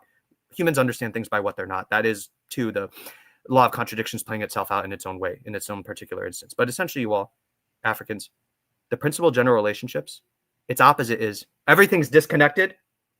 Nothing is in a relationship with anything else. Things are just disconnected from each other, isolated. That's the capitalist world. Materialist dialectics says, no, everything's connected. Everything's defined by relationships. They're not just static things. The principle of development, its opposite is things don't change. Things are always going to be the way they are. When someone dies or something just goes away and it gets replaced, that was just a freak accident. Right? That's how they brainwash us. Materialist dialectics says the opposite. It says, no, things are always changing all the time. Anything, stable form or subject you see is just a temporary phase or stage of a much longer process of development that had a history before and has a future after, right? Many possible futures. But you have to understand the relationships of something to understand it and the history of something. That's basically what these two say, Africans. All right, next slide, Dr. Jab. All right, so essentially, you all, this is your 6 materialist dialectical philosophical category pairs. Without getting too much into the rigorous proof and even putting it under the light of a decolonial kind of epistemology and ontology, we can do that, but maybe not in this discussion. The Vietnamese understand these 6 categories represent universal relationships that all matter shares. All matter takes part in or is shaped by or shares in these 6 universal relationships. And for the more theoretically curious and maybe rigorous of you, these are not all the universal relationships that are. That's been a large part of my own independent study in the past 6 months. I actually found out there's 21 or 24, give and take. That's neither here nor there. These are the most important for you to understand. These are the 6 that the Vietnamese curriculum wants you to bring up. Just understand there are more than just these. But if you understand these, if you understand the 3 laws I'm about to teach you after that and the 2 principles, you're set. There's always more to get into, but you can confidently walk away and say, I at least know how to use the principles of materialist dialectics. All right, so basically, you guys, the 6 universal relationships that all matter participates in that you guys can use in your life and your activists and your organizing to not give yourself new information, but to help you analyze any event, any person, thing, phenomenon, nature, or idea, right? Aspect of nature or idea, anything in the world, you can analyze with these category pairs. because these basically what these also are universal relationships all matter has. I was telling my partner the other night, this doesn't give you new information. It's like alchemy. I learned how to use particular and general reality possibly. I analyze my surroundings with those. I'm not really learning anything. They don't give you new information. Again, this is like what I was telling you earlier with how materialist dialectics does not replace the need for understanding and appreciating science. These help you organize your mind and brain and consciousness in a suitable form that is lined up with the naturally objective external existence of matter the way it already is. So essentially, this is a way to organize your consciousness and your thoughts in ways that help maximize your agency in the world around you by basically allowing you to see matter as it really is and act on matter in the way it actually exists. That's what these are for. They don't give you new information about your surroundings. They are extremely useful heuristics or thought organizers to know that you are perceiving your surroundings in a way that's lined up with dialectical materialism, or that's lined up with the way that matter actually objectively exists. They're thought tools. Can I just very quickly, because yes, please. I have these 6 written down also, but I just want to make sure that I have them lined up because I have different words for 2 of them. So private and common, does that equal particular and general? You're right ahead of me, sister comrade. I was gonna get into. I'm gonna use some of my own liberties with these words. Some of them I'm gonna use the Western way of speaking, the Marx-Engels. Some of them I'm gonna use the Vietnamese way. I mixed what I liked, but that's a great question. Long story short, yes. I wanted to question, yeah. And then the other one is obviousness and randomness, which I assume is necessity and accident. Okay, I just wanted to make sure that I had it matched properly. Thank you. No, thank you, Comrade Renee. In case anyone's confused or following along, or Alchemy, long story short, you all, this is not exactly the terms that you will see in the Vietnamese book. I will be using them interchangeably just for the sake of fluidity and to be dialectical, not metaphysical and static and rigid. But I will just say, I kind of took the liberties I did, you all, because I just felt for a Western audience or an audience trapped within the USEN superstructure and born here with the Booker's language, even with our own decolonial modifications on it. I thought it best in my USEN mind to use some words from our Western tradition of dialectical materialism. Maybe it's a personal judgment, maybe it was incorrect, but I found it maybe a little better and less confusing than to use some of the words that the Vietnamese use for these categories. Nevertheless, these are all the same categories and they point to all the same concepts, to Renee's point that we just got aligned on. I did not use the word private and common, but that is what particular and general are, audience. I did not use the words obviousness and randomness from the Vietnamese curriculum, but that's essentially what necessity and accident are. I chose to use the Western canon for those, maybe just to make it a little more make sense for the audience of my Western comrades. I use reason and result from the Vietnamese curriculum because I think personally it's better than cause and effect. That may not be something we can get into now, but just know I mixed what I liked here in case you all are wondering. All right, go ahead. Next slide, Jared. I'll try to be mindful of my time, but give you all the due quality. All right, so we all good? These are the universal relationships. We can debate whether they're universal later. This is just what the Vietnamese say from a decolonial epistemological perspective, yes.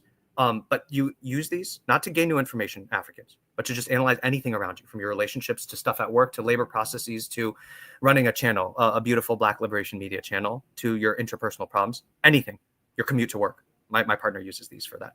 You can analyze anything happening around you with these. So you can always get practice with these right away. They work right out of the box, as they say. So this is the particular general category, also known as private common.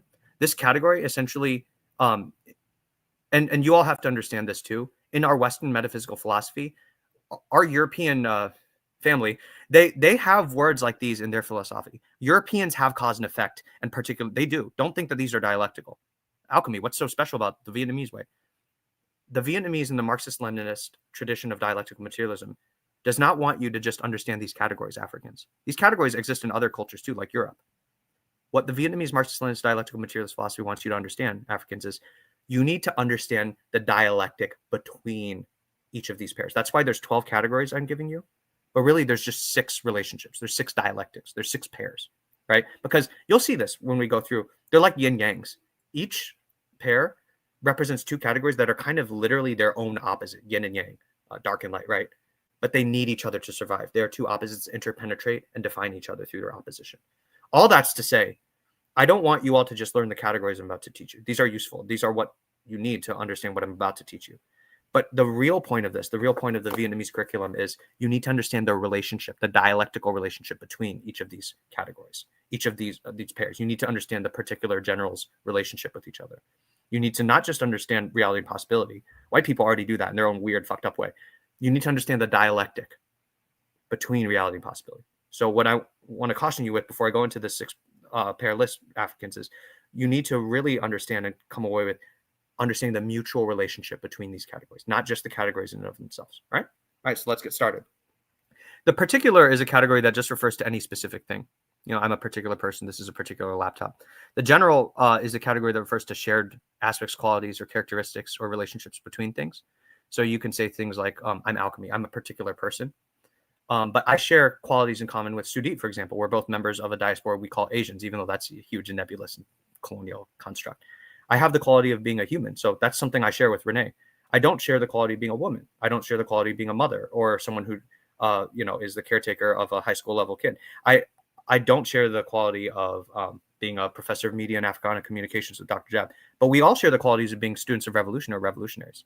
The point is, the general or the common is stuff that's shared between things. Stuff that's shared. Red, plant, male, female, non-binary, right? Revolutionary, anarchist, Marxist, human, right? Container of cells, someone with 5 fingers. Stuff that gets shared between things is called the general or the common. Specific things are called particular. You all just need to understand, my understanding of this category pair is that every particular thing has some things that make it unique. Like no other water bottle is the one I'm holding in my hand, even if there's others like it. It's not exactly this one, right? No other Okinawan, Korean, Japanese is like me, even though I do share that trait with some other people, right? Even though it's kind of rare.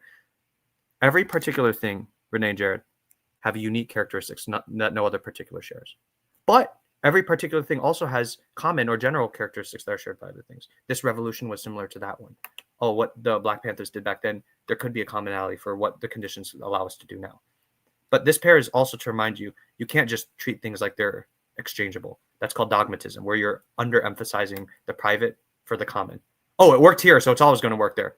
Oh, this thing that's happening in this country doesn't look like a revolution the way I was taught by Dr. John Henry Clark or by my, teachers. So therefore, it's not a revolution. We hear dogmatism thrown around a lot, and we also hear people pushing back in a way that doesn't always grasp the dialectical understanding of dogmatism. Here, you guys, the error of divorcing private from common or particular from general results in 2 errors. If you don't care about particular things and you don't care about studying particular things as they actually exist, and you just want to overassume shared traits you've learned about other things for everything that falls in that category, I've learned that apples are red. So therefore, anything I see that's red is an apple. A communist is an apple. The Republican Party is an apple. The exit button on my screen with Renee and Jared for this chat is an apple. That's called dogmatism in the dialectical materialist terms. That's where you're not seeing the need to study particular subjects in order to understand shared features between them. You have to do that. You have to study many, many particular things in order to find out what's general and shared between them and what's not. That's what this pair is to teach you. That's the lesson from this pair. The other version of dogmatism is called revisionism. It's not the way that Maoists or some of our ultra-left comrades use that term. Oh, it doesn't look like socialism the way I learned it, so it's revisionism. It's not that kind of revisionism, long story short.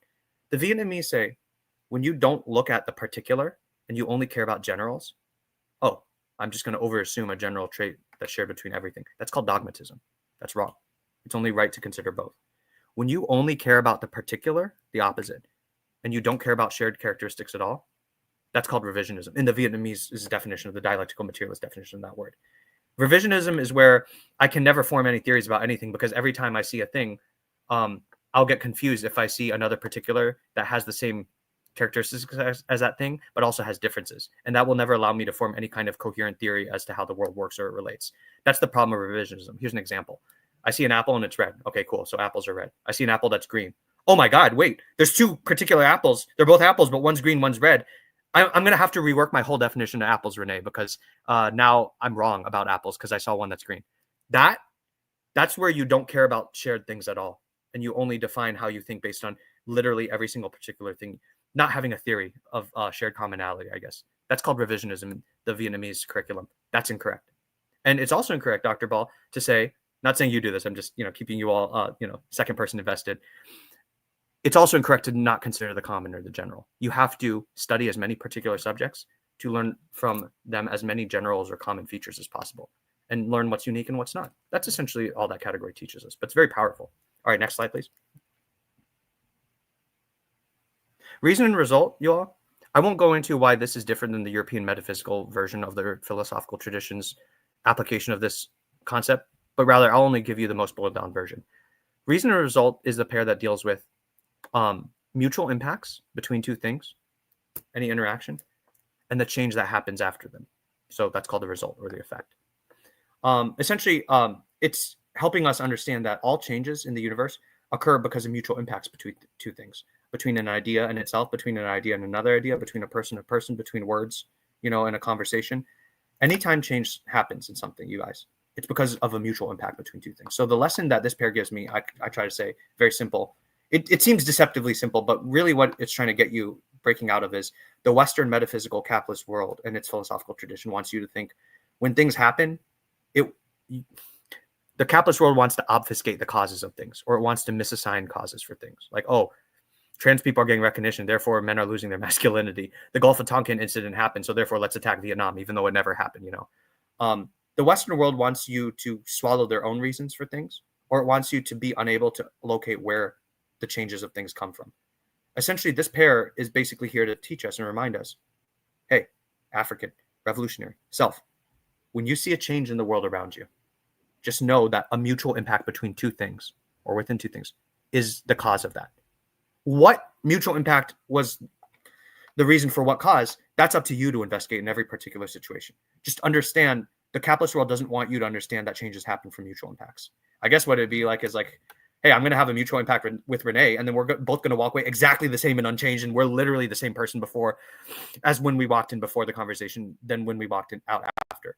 That is metaphysical. That's the capitalist way of thinking. That's not the dialectical way. The dialectical way is anytime you have a mutual impact with anything, there's going to be a change reflecting in both sides as a result. And that when things do change as a result of mutual impacts, that change will go on to have further mutual impacts with other things. So another thing this category wants to point out to you is that reasons and results never end, right? Contradictions never end, change never ends. Whenever something changes, it'll just go on to be a reason for something else. So these two categories can transform into each other. All of them can, but the transformation between these two is extremely important. When you have a mutual impact, it's probably because there was a change that happened from a previous mutual impact that caused that mutual impact. And when that mutual impact happens, those two things will get changed, and that changed result will go on to have more mutual impacts. Reason becomes result. It never ends, right? Go on, next slide.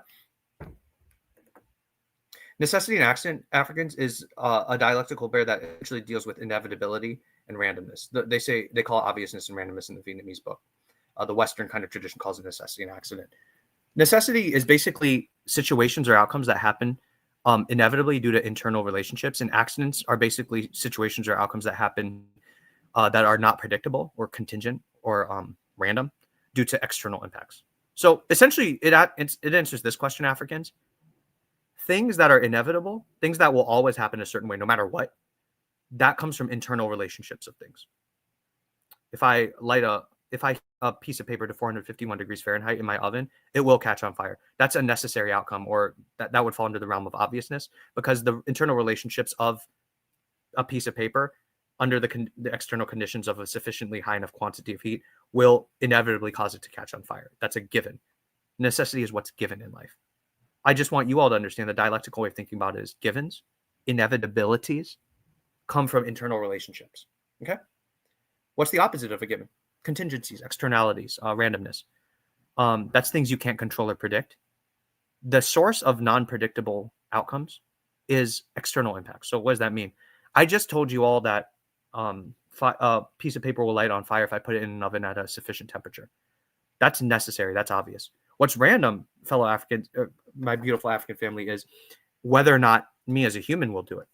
What's random is whether or not my stove is working. Like there could be something broken I didn't know about that won't let me have that necessary outcome, because of buildup over time of aging of components, right? What's necessary because of the internal relationships of my book, of the Vietnamese curriculum of dialectics, and the earth.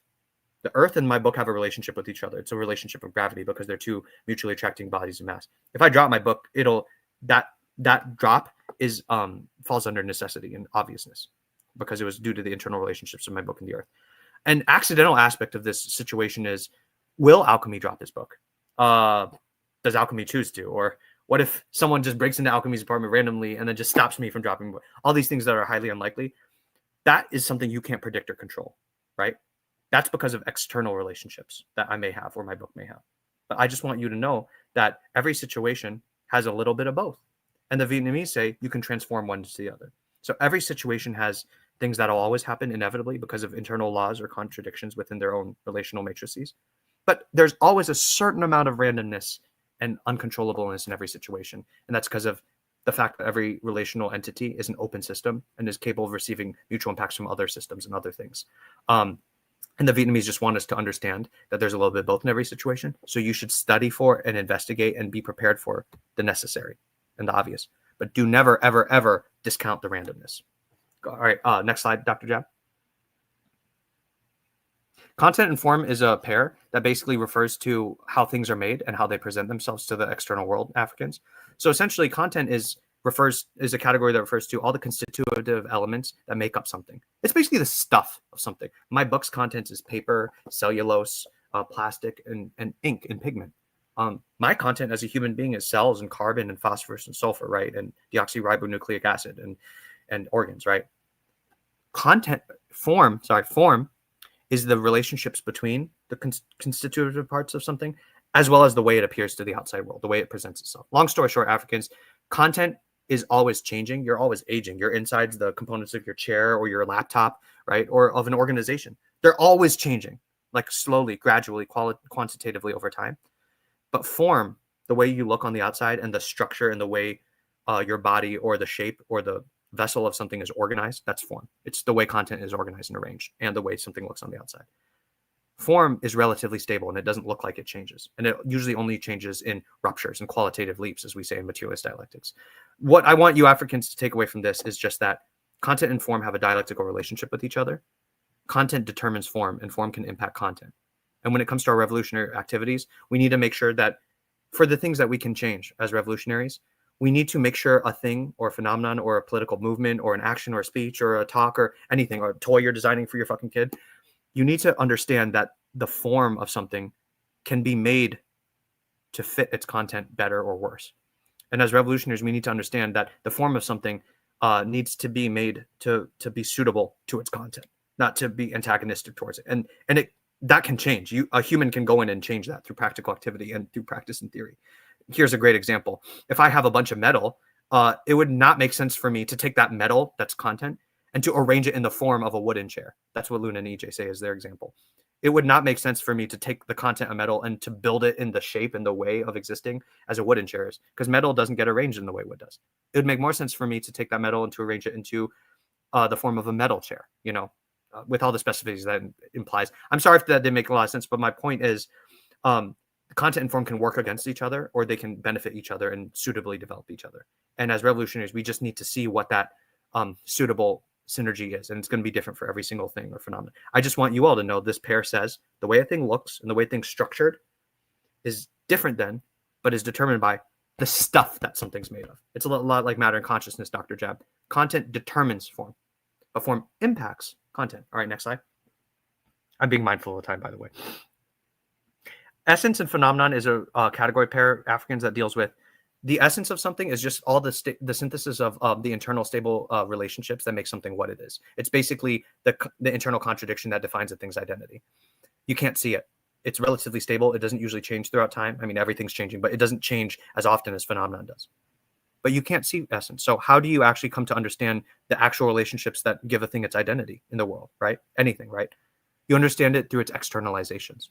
So basically, you all, essence is what makes something what it is. It's the stable set of internal relationships that make something what it is. My book is essentially ink and pages, and they're arranged in the form of having a linear format from A to B. And it's bounded by covers.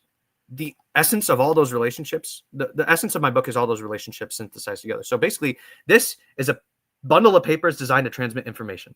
That's its essence. You can't really see the essence of something. You can't see the essence of a human or a political movement or a ganja pipe or a pair of headphones. But essence always manifests itself externally when put under a variety of conditions as phenomenon. So Africans, all a phenomenon is something you can observe in reality, right? Something happening, something that exists, an event occurring. But also what phenomenon are they are basically temporary manifestations, external manifestations of a thing's internal essence. So the essence of a cloud of water is H2O molecules. It's just water in the sky under certain atmospheric conditions that let them be buoyant enough to accumulate at that height, right? A phenomenon, a way that essence shows itself, reveals itself to the outside world, is maybe through rain under certain conditions of humidity and precipitation, favorable to precipitation and pressure. Maybe through shadows on the ground, right, when the cloud blocks the sun. Maybe through cooling you off from a day that would normally be too hot. Phenomenon is stuff that happens that kind of seep out or ooze out of a thing's essence, that are little doorways into seeing the essence of something. Now, the lesson here, let me get less abstract with you all. The lesson here is the Vietnamese want us to understand the essence of all things. You have to. Otherwise, you won't really understand a thing if you only look at its surface. But since you can't observe essence directly, you have to study as many phenomenon that come out of that thing's essence as possible. Basically, get to know something in all different conditions and circumstances. And then when you see its essence externalizing itself as conditions, as phenomenon under different conditions, the more phenomenon you understand of a certain subject's essence, the more you'll come to understand that essence. So basically, you have to get to know something in all angles, and you have to see all the different types of phenomena that get squeezed out of its essence in order to understand what really makes it it. All right, go ahead. Dr. Ball.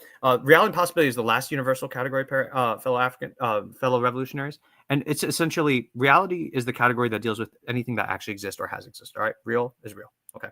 Possibility is anything that can or would or will exist. And the key of the lesson of the dialectic between these two Africans is that all things that currently exist, all realities, were previously possibilities at one time that got turned into reality, that were actualized.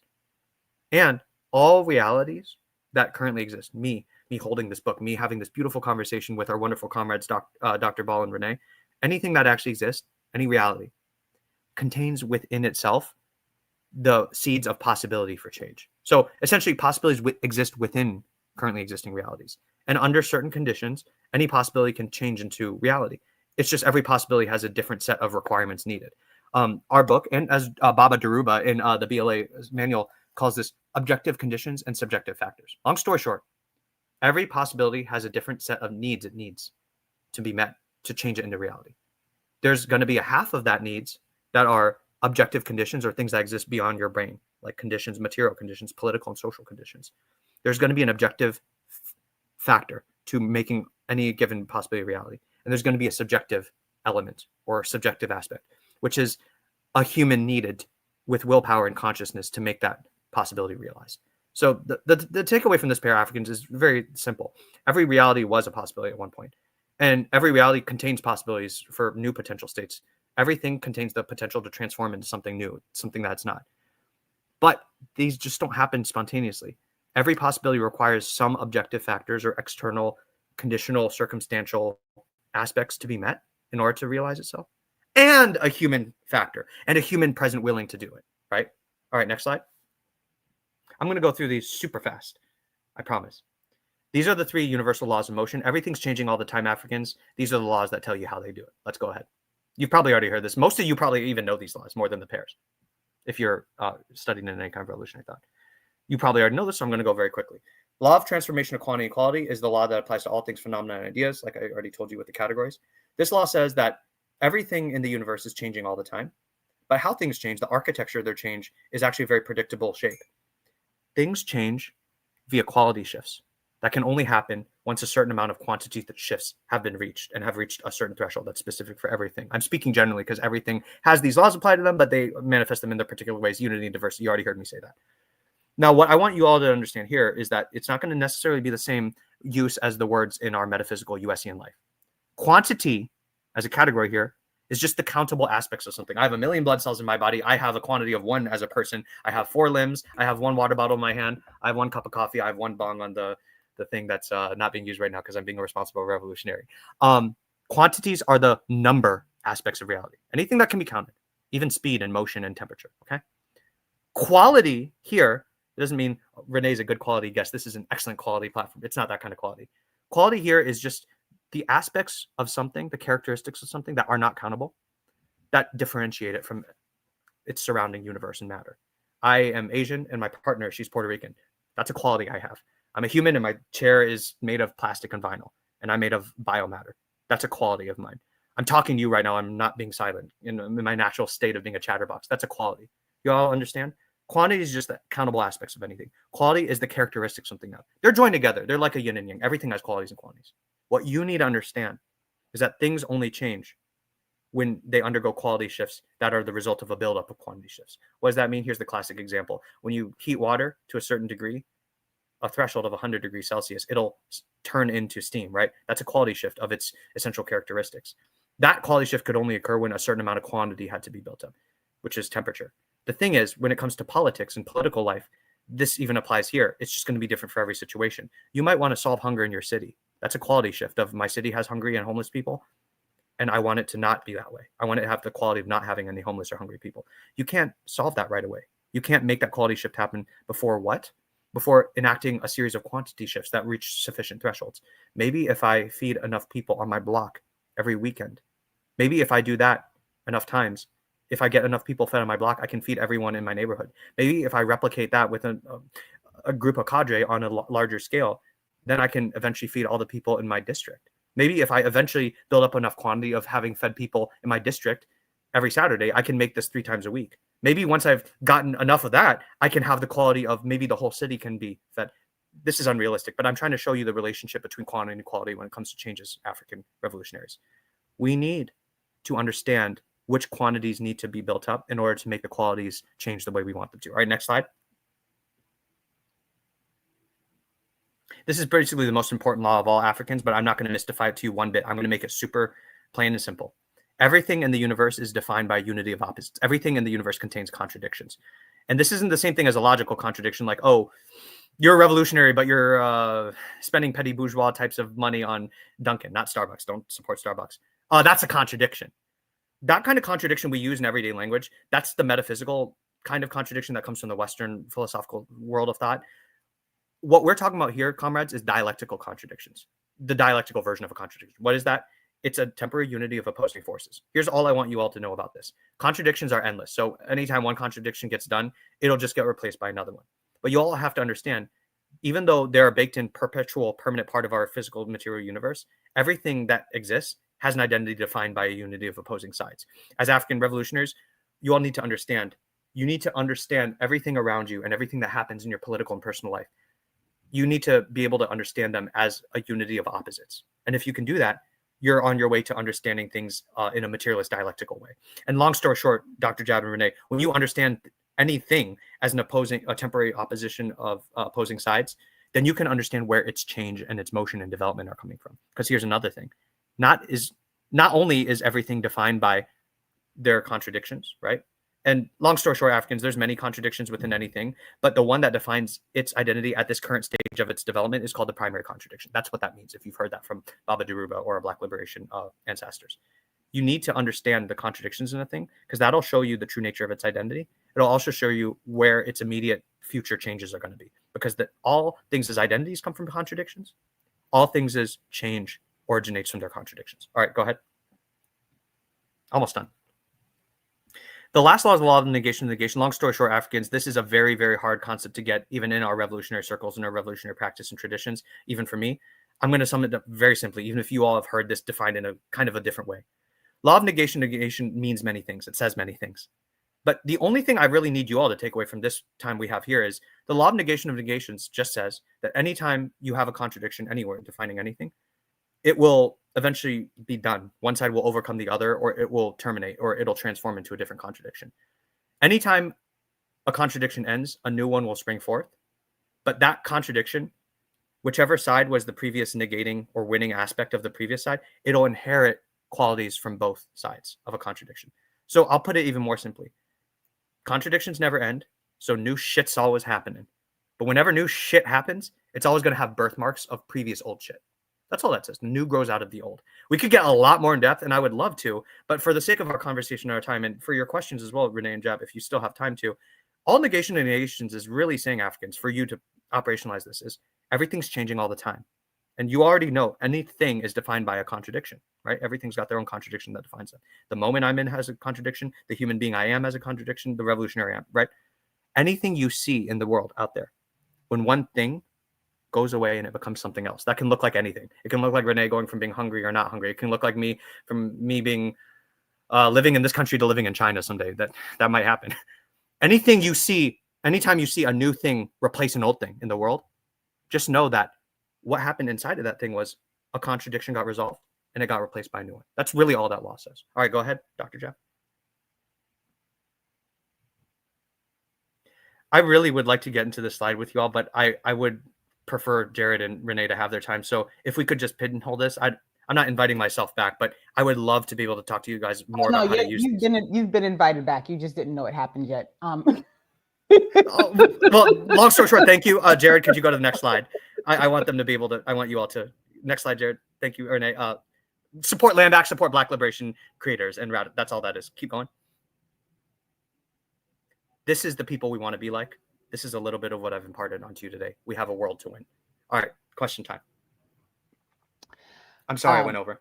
No, you're fine. And you know, the beauty of like, we used to like race off at 1 o'clock and we don't have to race off anymore. So we've got a little time. I think Jared might need to take a little break, but you know, we can go a little bit longer. I don't actually have to like dash from my house for a little bit, so I'm good.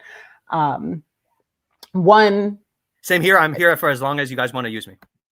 First, like, thank you so much for that, because I know from, you know, like, and, you know, people in the chat, sometimes like when folks come in and they know things, they're like, oh, like, you know, this is like, we know, but not everybody knows this stuff, right?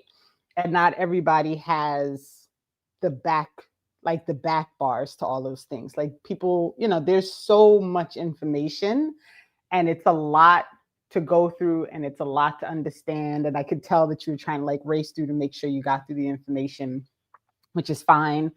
But I think I'm a politic with Jared about this, because we got to figure out how to like extend this into like a series, like a teaching series or something. I don't know how we're gonna figure it out, but we're gonna figure it out. So, but I really I would be honored and flattered. I saw this was awesome. So I of course I have like pages of notes, because that's always what I do when I prep for things. But there were a couple of questions in the chat, and I think I want to first address those two things. So one, but can we because we got to sorry to cut you off, but we had a couple of requests. Just. Now listen, that's called my boy. You know nothing about that. I didn't know if you could do it. I didn't know if you could. I wasn't sure I still could either. So, but it was worth a shot. It was. And I haven't crashed yet. I'm not worthy. I'm not worthy.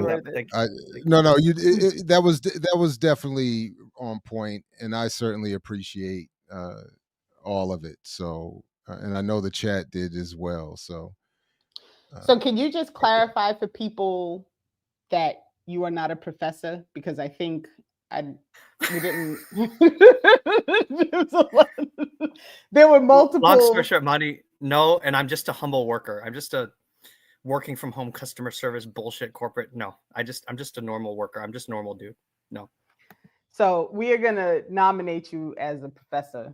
So we, you know, I like to do that. You're gonna be I like to professorize people. So we're gonna nominate you as a professor. The other question that I thought was super interesting was, how does dark matter work into this and things that are unseen? So that was yeah. So I don't know if you want to address that real quick. Monty, I've seen you before. I know I like your questions. I like these questions because they're bringing in science, and it's like, well, we have to respect science and politics, but Alchemy, how's this work into science? I'm a science person. Before I ever knew what revolution was, I was an astronomy person. So literally, Monty, right person, right answerer. I'm going to make it very brief, though, for the sake of everyone who this is not nerd stuff. This is just boring stuff. Monty, the way I understand it, and you and I can maybe have, you know, if you know about astronomy and you and I can speak that language, I don't see dark matter as a thing in and of itself.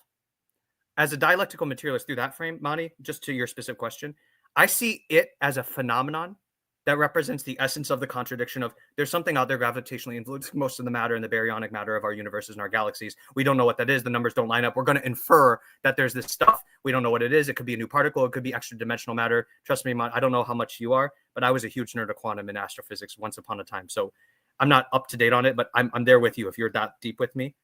I would, long story short, answer your question. It is matter. It's a material phenomenon or process. But even if it's not matter in and of itself, dark matter as a topic or a concept is basically a phenomenon that we've put in as a placeholder for what we don't know is gravitationally influencing a lot of stuff that's moving and not accelerating the way that our math would predict it to. What it is, Mani, I guarantee you, no matter what the fuck it is, it's going to be defined by a unity of opposing sides. And it will be a material manifestation of some kind of material contradiction that exists, some law. But what it is, Mani, alchemy, it's not technically matter. If you all know what dark matter is, it's like clouds of stuff that's going through my body all at once and it's gravitationally interacting with me, but it's not interacting with my particles in any other way. What is it? Is it technically outside the terms of materialist dialectics? I would say, I thought about this, Mani, you can tell. No. But whatever it is, our understanding of it just represents an incomplete alignment of consciousness to the process that's causing our data to be all wonky. There might not be dark matter. It might be a process that we don't understand. Or there might be dark matter. It might be just a different kind of matter. But either way, Mani, I guarantee you, no matter what the fuck it is, even if it's just an idea and then we'll find a different way to explain it, it's an outcome. It's a result of some kind of mutual impact or law or contradiction of some process. But the dark matter you and I know, we can split into two. What dark matter actually is, it may not exist. It's just fun on. But what dark matter is an academic thing as a thought idea. That will change over time as our consciousness gets more in line with what could be causing it. We can use materialist dialectics to understand both, but just understand even things that are not yet understood, there should be a way to eventually understand them. That's what dialectical materialism says. There's nothing that the human mind cannot understand. See, Keontae's doing what they do in the atheist debates. You don't get to say that. That's the God of the gaps.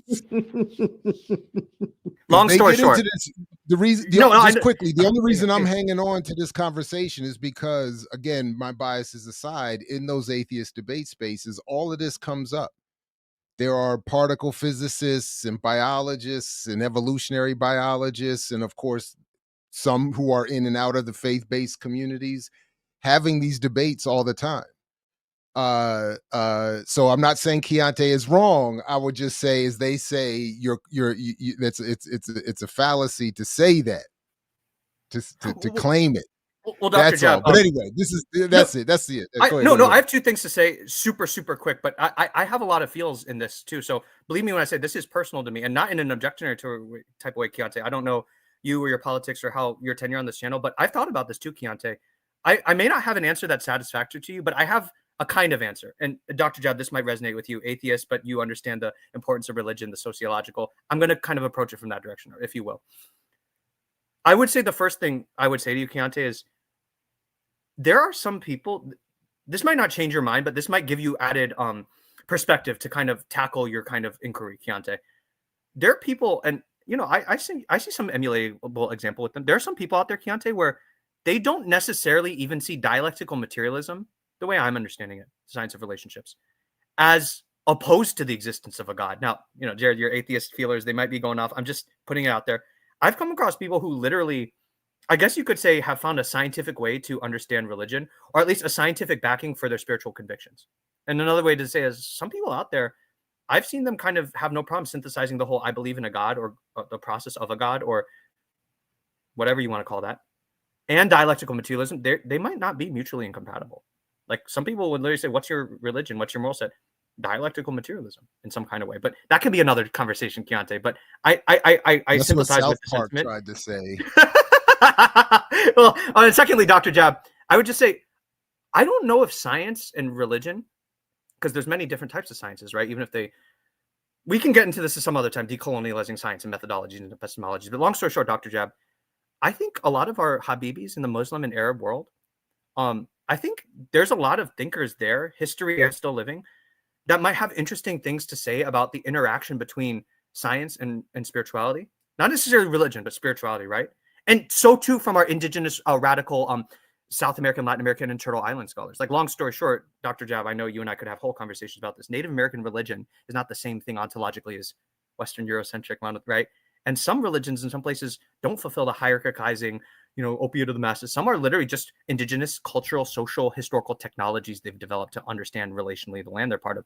That's not the same thing as Euro-Calvinist Christianity and capitalism. That's like just a surface level commonality, but the essence is much different, right? So long story short, Keontae, I think your question, it doesn't get at, but it might exist within the context of the bigger conversation of, is science, dialectics, and materialism and philosophy? is that so much opposite or the exact mutual exclusive of believing in a God or having a spirituality or a totalizing framework, even if it's not true? If in fact it could be true in truth. That's what Nick Estes says about facticity versus truth. We can get into a whole conversation about that. But long story short, Keontae, I would say some people would say maybe their God in a kind of way is materialist dialectics, but that's a whole other conversation. But yeah, no, keep going, please, both of you. I didn't mean to break that. No, that's, I mean, these are the things that, like, I just gotta tell you, like, my mother right now is like spinning in her chair. She can't wait for this to end so we can talk. Shout out to Renee's mom. You are wonderful. Mommy, I'll call you as soon as we finish. But so Chitty Matcha says, perhaps God is an unexplained phenomena like dark matter that manifests socially as religion. Man, listen. Chitty Matcha, you're making my head spin. The chat is undefeated of this saying. and long story short, Jared, this is why I basically fuck with your whole method. I pretty much agree with you on everything, except I don't like how Afro-pessimism makes me feel, and therefore I disagree with you. I'm just kidding. No, but Jared, no, to your point, I basically understand everything and agree, but I'm not an atheist. I'm not Christian either. And we can get into that later, but Chitty Matcha, by the way, Chitty Matcha, shout out to you, my significant other. She's from Louisiana. She's a Creole. I don't know if you're descended from the Chitty Matcha people, but in my studies of our indigenous brothers and sisters, I know that was a nation down there. So shout out to you and your peoples. But Chitty Matcha, to your point, Jared, I'm not even an atheist. I'm not. I straight up am not. Just to be clear, and then I really will put a pin in it here for today on this. That what I've really learned from those atheist debates channels is that atheism is only a comment on one question: is there sufficient evidence for the claim of God? And all atheists are saying, myself included, is I don't see sufficient evidence. It is not a statement against the possibility. It is not a statement against, it's like the whole agnosticism else kind of aspect. Yeah. It's just simply saying I don't see the evidence. It doesn't mean that there isn't. It doesn't mean that it can't be. So that's right. And it's not a statement again on anything else about anything else. So I like that level of clarity when they do that. I'm actually glad you said that out loud, Jared, because I think people often mistake people who say they're atheists as people who simply like dismiss the possibility that true. God is a thing, and it's not what it is, right? And I, as you might remember, Diallo and I used to fight about this whole like spirituality versus religion, this whole thing, because I don't really believe in organized religion, but I also believe that there is something greater than me that exists that I don't have any control over, but that impacts me and that I impact in all things, right?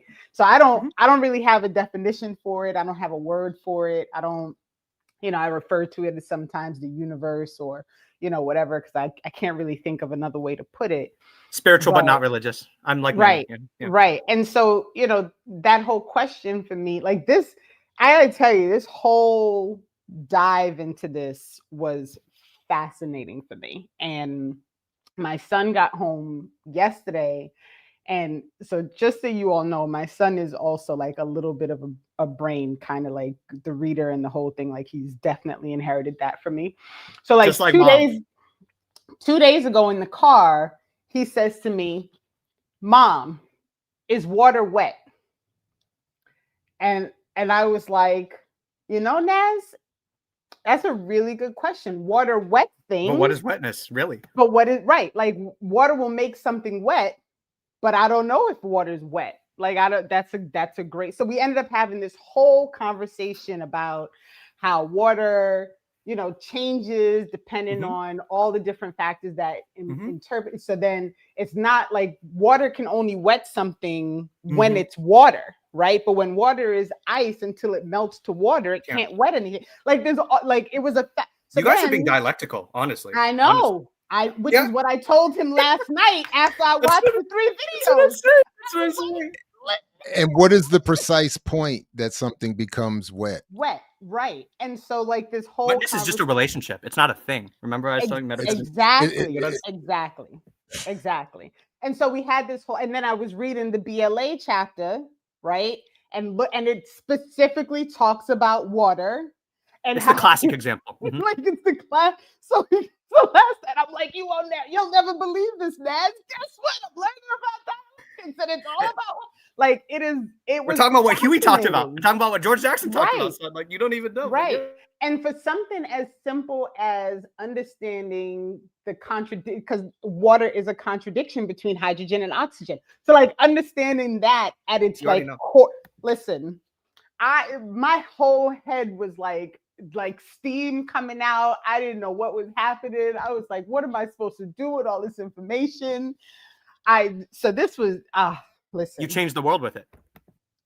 So that's the part of it that for me, this is why you have to come back, because what we'll tell people, we'll figure it out, and we'll tell people you have to watch this first one so that we don't have to go back to any of the historical, the definitions, the whole thing. I'm sorry it took so long, y'all. Don't be. Please don't be. I really mean it. Please don't be, because I really want to talk about and funny enough, this is also, Jared, kind of synced with why I text Erica and why I sent that email for Brokish and us to have this conversation, because the contradiction of being a person who lives in the comforts that are provided by our capitalist system, but who at the same time acknowledges why capitalism is a bad thing, right? So how do you engage in these conversations? What do you do? How do you help? How do you do this thing where you're really trying to engage with people about why the thing that you use for your own comfort is bad, right? Like it is a wild ride, and like that's a contradiction that defines a lot of people's lives. Yeah, like right, like myself. Exactly.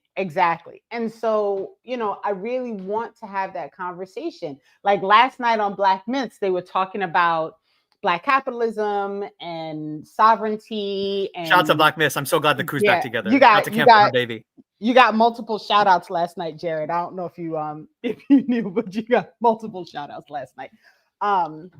But somebody in the chat was like, well, what about the solutions? What about the solutions? And I wrote back and I was like, you can't provide people solutions when they don't know there's a problem, right?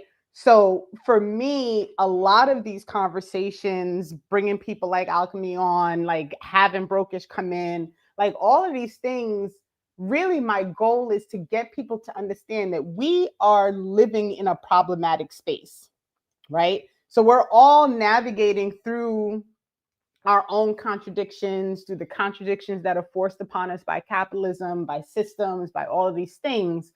But so many people some people just simply don't have time for this shit, right? Like they do not have time to sit down and consider why all the things that are stressful in their lives are not actually creations. They're not things that they created for themselves. These are contradictions that were created by a system that exists outside of them, right? They misunderstand the relational matrix they're part of, right? In dialectical terms, yeah. Exactly. And so, so for me, it's really important to have these kind of like let your head explode conversations for people to understand that there is actually a way to define these contradictions. There is a system.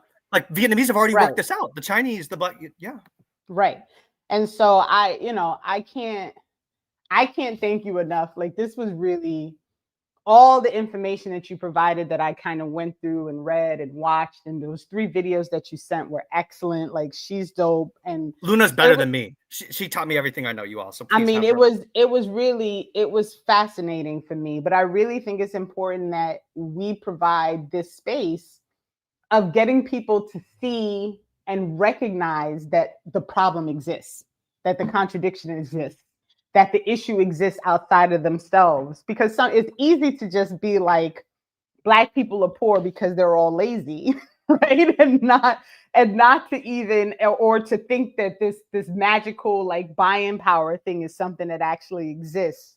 Like there's so many things that are out there that exist that people simply don't recognize because they're too busy on their hamster wheel trying to eat, trying to live, trying to get through something. I mean, this was well, they're given other contradictions to have to grapple with. And I wouldn't even correct you, Sister Renee, but the one thing I want to add, because I forgot, and this is actually really, really important. This is something I've identified just with my practice being amongst you all and your community. I think our African family and comrades, you all have a very high understanding of contradiction for the average American. Black people have to be. Like, I think Jab, one of your interviews said it's like Black people aren't necessarily revolutionary by default, but by default they are more radical because of material conditions, right? It wasn't you. It was the BLA document. But my point, Renee, is this is something I really want to say, Alchemy. Don't forget to say this to them, even if you have a short time, even if you never come on again, which I'm graciously accepting of your invitation. So I'm just going to put it straight out, Africans. Every problem, practical problems. I got to take my kids to school, but I'm here in the bed. I have to pay the check, but the money has to go somewhere else. Every problem you have in your life, especially as a working class colonizer, every problem is a temporary unity of opposing forces. Like when you solve problems, no problems, right? But I don't want you guys to get twisted. I'm not saying you do, but I want to sharpen the already existing understanding of contradictions based on maybe some of the misunderstandings and misuses I've seen. Maybe this can help elevate everyone's level of understanding collectively higher. You all, every problem is a contradiction. It's true. Even the problem of capitalism and colonialism. But not every contradiction is a problem. It sounds very simple. But what I want you to all to understand is you're never going to be done with contradictions. Like, Dr. Ball, I got this contradiction with my university. Renee, you got this contradiction with, things in your life. Yes, those are contradictions. They're not the only ones, though. My point is, from the book, contradictions are universal. They literally define and generate the identity for and the source of change for every single process that exists in system. Everything sells contradictions. Happy relationships have contradictions. Antagonistic, bad partner relationships have contradictions. Things that aren't problems are contradictions, as well as things that are problems. Renee, I just wanted to take this time to say every process in the universe is made of a temporary unity of opposing sides. Contradictions aren't just bad things, but all bad things that are unsuitable to us in our liberation are contradictions. My point is, you're not going to get away from contradictions. Contradictions aren't what's bad. The Democrats were like giving money to the cars will say the same as Republicans. That's a contradiction. It's like, it is. But it's not bad because it's a contradiction. I mean, I have a contradiction defining my lungs and my ability to talk to you all and my ability to be free for you all and your ability of, I have a contradiction defining my laptop that lets me talk to you. There's also bad contradictions in my life, like Asians are getting attacked, Black people are getting locked up, they're sitting in feds. Those are contradictions too. But my point, you all, is to recognize the universality of contradictions. They're not bad things. I mean, all bad things are contradictions, but good things are too. Looking at things as contradictions isn't a way to call out something being opposed to itself or being hypocritical or having a bad side. It's understanding where the change is going to originate inside of a system. Getting good at recognizing contradictions isn't about calling out contradictions and calling out people for being wrong or stuff. I mean, that's contradictions too, but no, I'm talking on a much deeper level, you guys. Knowing contradictions is basically breaking up anything into two opposing sides and seeing where the change is going to come from based on the imbalance of those opposing sides. We didn't get to talk about that here. We can talk about it the next time. But my point to you all is that you need to just get good at seeing everything as contradictions and seeing what needs to be done to resolve the contradictions or to introduce different contradictions or to leverage pre-existing contradictions in a way that makes things transform to your benefit, i.e., bad things in your life are contradictions. You need to find out how to resolve them. Good things in your life are also contradictions. And you just need to understand the flow of change, the direction of development, and what you can do as a human influencing your subjective side of it. That is, get good at leveraging contradictions. Renee, you said there are contradictions defining middle-class people in the Black liberation movement, like Dr. Erica Brown. There's contradictions defining running a platform or being someone comfortable, but you want to help. And our people have been doused with false consciousness, right? That's a contradiction, right? But also understand you can't get away from them. You, as a dialectical materialist now, you all need to understand what contradictions can I leverage? What can I create new contradictions to help negate pre-existing ones? How can I negate existing ones in a way that makes it end in my favor, not the other favor, And we will get into this more next time because there's a whole section I had about Mao Zedong thought, Jared, and his kind of way of teaching people how to see things as contradictions and use contradictions. But I guess my takeaway point just on this little piece is I don't want you all to just only see contradictions and problems between people or problems with yourself or problems in someone. Those are contradictions too, but that's not all of what it means to understand contradictions. I want you all to be able to see every process as a contradiction. The problems you have to overcome and things that aren't problems for you. It's just contradictions are literally everything. It's just there's bad contradictions that we want to negate, and there's other ones that we can just let slide. Or not liberalism, not combat liberalism. There's contradictions that are not the primary driver of the current unsuitable nature of whatever reality we're in right now, and there's ones that aren't. There's contradictions we can use, and there's contradictions we can use up. There's contradictions we can bring in from somewhere else to help us solve this contradiction, and there's contradictions where you just got to negate it. And how you do that is going to be different in every case. When it comes to consciousness, Renee, just a little side note, sometimes you guys, every 1 out of every 20 people in this time of my life right now, I'm getting into my nerding out about dialectical materialism, kind of revolutionary with the current disastrous times we're in. There's a huge need to act and to learn. Long story short, you guys, sometimes I get people on the communist path or the anti-capitalist conversation by just saying, hey, what are you doing these days, Alchemy? What's your life like? Oh, I'm just studying this philosophy. What kind of philosophy? It's the philosophy of universal relationships and change. Dude, that sounds dope. What the fuck is that? Boom, boom, boom, boom, boom, boom, boom. If I start to you with matter and contradiction, Jared, I can end up in a conversation about capitalism is bad. It needs to be dismantled. What the white people taught us is not true. And we all had indigenous systems that were superior that we need to decolonize you after this. That all comes from the logical conclusion of dialectical materialism, which is matter is always in motion and consciousness is matter. Isn't that crazy? Renee, it won't always work, to your point, but there's even a back door you can get into the radical left conversation with some people, depending on what type of life you're in, where you can kind of just introduce, I'm not telling you all to do this, but I'm just telling you what's happened with me in my subjective case. I've gotten people into the communism and anti-capitalist conversation, and we all hate corporate elite ruling class in America anyway. That's kind of a reality that's developed on its own, right? You can kind of get people into the leftism conversation through a very good and very fundamental, but very simple understanding of dialectical materialism, like what our beautiful Vietnamese family gave me. So it might sound crazy, you guys, but sometimes I don't get people to the left by talking to them about the left or even necessarily issues in their own life, which could be a product of, privilege. But sometimes it's just through this. It's like, hey, have you ever heard of this philosophy? It's the philosophy that all things are changing and that everything's connected. Dude, that sounds dope. You know what I'm saying, Sister Renee? I don't know. I don't know. I love it. I'm here for it. I'm here for it. Jared's got the deep in thought face going. No, I got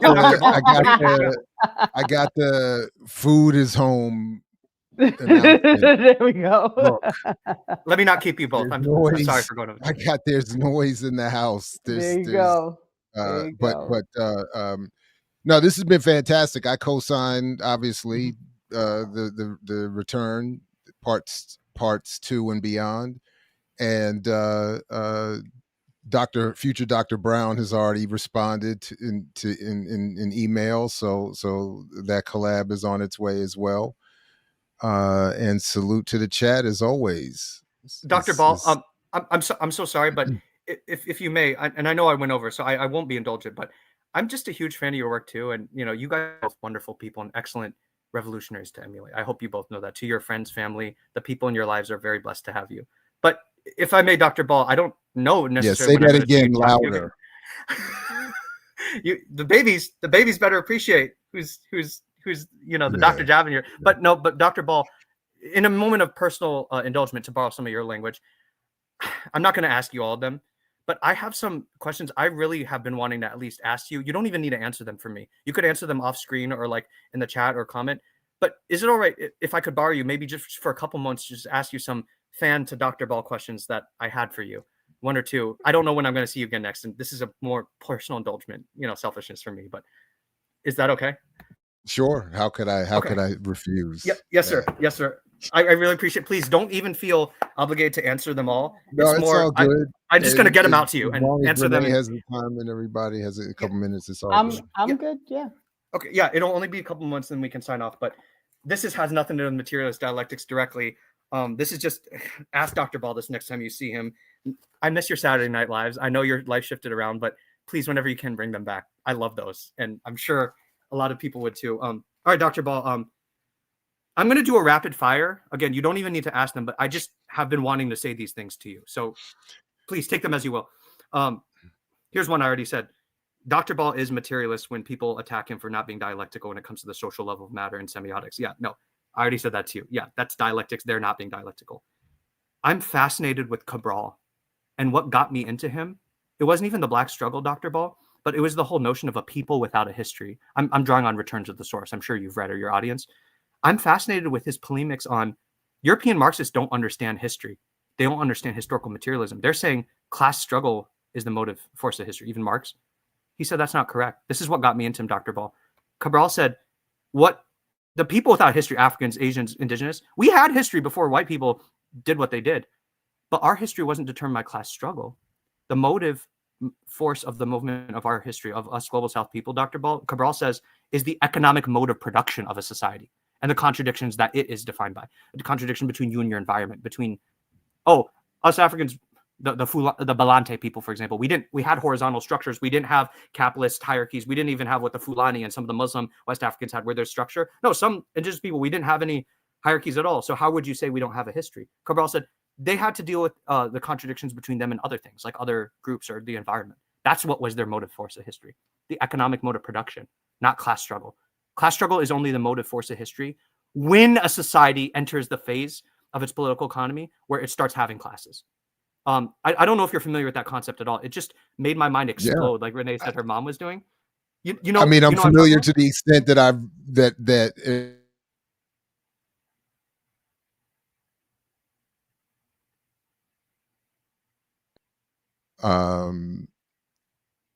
but yeah, so the where I struggle with that just quickly is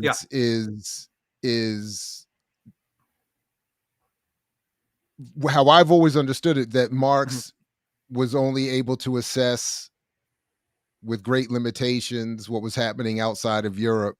Yeah. I don't know. Am I freezing? You were, but I got the general gist. Yeah. Marx was more Eurocentric and parochial to the condition. Yeah. And wasn't, and while Marx would acknowledge that these earlier forms of societal evolution were necessary to push humanity forward as part of the process that got us to the conflicts of today. We've already done away with that. He never really assessed, he never really explored and studied what those societies were like. No. Yeah. And what those, so that's, so I agree. Sure. And then, but where I struggle is that I would just want to emphasize the antagonisms that would exist, for instance, between ruling elites, religious. Not all African societies were horizontal. He even said that. It's a mix of both. Yeah. Like Walter That's what I'm saying. So that's it. But that's it. So absolutely. It's a very good, very important point. No, thank you. But here's my question. So I'll let lead up. Sure.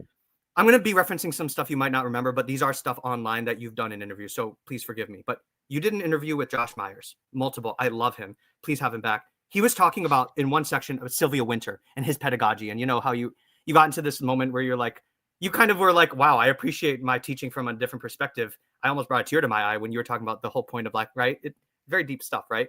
In that same talk, he brought up Sylvia Wynter and as part of his teaching curriculum. And he said, Sylvia Wynter, Sylvia said, if anything, we were Cabralists. And then Josh just was like, and that just opened up a whole other, like Renee's mom's mom, the whole, what do you take of that? Okay, let me give them serially to you, but that's my one question. What do you think about Josh Myers in his interview with you talking about Sylvia Wynter's talking about, if anything, we are Cabralists? Just one question.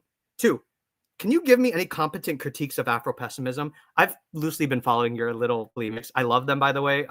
We can talk about that some other time about dialectical materialism, Afro-pessimism. Besides the whole, young people are going to take this and interpret it wrong. We're not saying Afro-pessimism is bad, but as Josh Myers said, these things have afterlives outside the academy. They have effects that aren't sure. What are competent critiques of Afro-pessimism you've heard, notwithstanding those whole, it's going to get taken and used in a different way? I don't want to talk about that because we've already gone over that. But in the theoretical terms, are there any competent critiques you've heard too, Dr. Ball? 3, Robert Rhodes is a gem, and he is motherfucking bars, if you will. And all I'm going to say is, I've even looked him up online. He doesn't even have a large digital footprint. Can you please bring up any more interviews from your KPFK days or your old guerrilla radio days? That 2-hour interview you published like 8 months ago? Dr. Ball, I've listened to that like 7 times, and I'm learning new stuff. He's not even necessarily right on everything, but having one person with all that knowledge from the generation he's from, my head was doing like a steroid version of what was happening with Renee's head when you were reading about dialectics with your son and your mom. My head, I was going to fucking explode just from hearing all the gems Robert Rhodes was dropping, Dr. Ball, but specifically ask you to bring more of that in if you have. He was talking about nation states and state nations and epochs, if you remember, axial ages, like the difference between a civilizational state like what China and India is and a nation state and a state nation. And that was making my head explode. I don't even have a question there, Dr. Ball, but can you please bring more Robert Rhodes on what do you think about all that stuff he was talking about with the questions of scientific socialist statecraft? That's question number 3. More Red Nation collab, please, Nick Estes. I don't know how things went with you and Kalanji and the BPM falling out with who took what side, But Joy James, I haven't seen her on in a while. I don't know how she figures in that. But it would be my dream to see a native feminist, decolonial, and Black liberationary, revolutionary feminist conversation between Dr. Joy James and Melanie K. Yazzie. She's one of the co-hosts of Red Nation and also Nick Estes' partner. Excellent. Excellent. Both of them. My head is spinning from just imagining what they could be talking about if they ever got into a room together on your beautiful channel. So please, more Red Nation collabs, please. And maybe Melanie Yazzie with Joy James. I don't know, or other Afro-feminist thinkers in your side. That's 4. And lastly, my last thing, Dr. Ball, it's more of just a comment, but Jared Sexton, I know you're not very familiar and super in-depth with acquainted with the Afro-pessimist scholars, but I've kind of been looking into them myself. Jared Sexton is extremely interesting to me. I'm not even saying I agree with it all. I'm not saying I don't. I'm just trying to use it. Like, what it do, right? What does his stuff do? In the Vel of Slave, in a book called Afro-Pessimism, an introduction, maybe some of your viewers know it, maybe you know it. It's like supplementary material to Afro-Pessimism. I have Frank's book, but I also have like side material for it, right? In Afro-Pessimism, an introduction, Dr. Ball, Jared Sexton, the other Jared, the Midwest Jared, on page 160, he has an essay called The Vel of Slavery, Tracking the Figure of the Unsovereign. I think I've even seen some of your comrades talk about it. I'm taken by this concept, Dr. Ball, of, again, this isn't the say all be all. It's not even necessarily all cogent with what I believe, what you and I believe. But he brings up a scholar, Andrea Smith, I think she's Black American, where she talks about some of the problems between brown people, red people, and Black people. Let's just, and I trust you guys know what that means when I say it like that.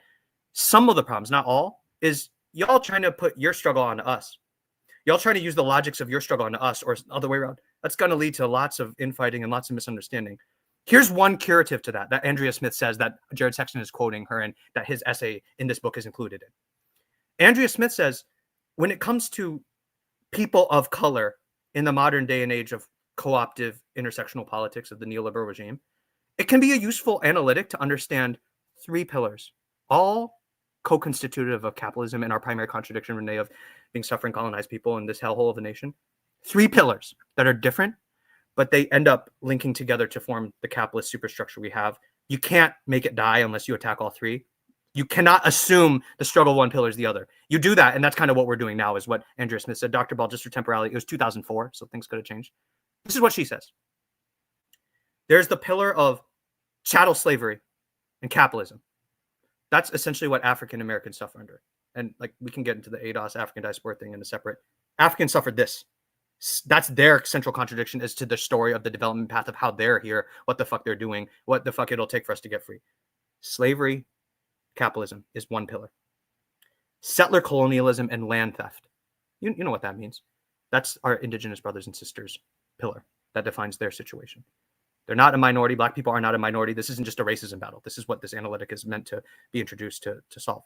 Black people suffer under slavery, capitalism, and the effects of that and the effects of that process. Natives, and everyone suffers under all, but this is what defines each of their situations. Native peoples here suffer under this pillar of settled colonialism and land theft, right? And genocide. The third pillar is war and Orientalism. So basically, the U.S. did a war in your country for oil, for anything, for corporate resources, for conquering markets, and whatever we did, manufacture a coup on your communists, or just send you out of your country because we need Palestinians to just get the fuck out of Palestine, right? That is the pillar that defines basically what they're calling the brown people. So Latinos, Asians, Arabs.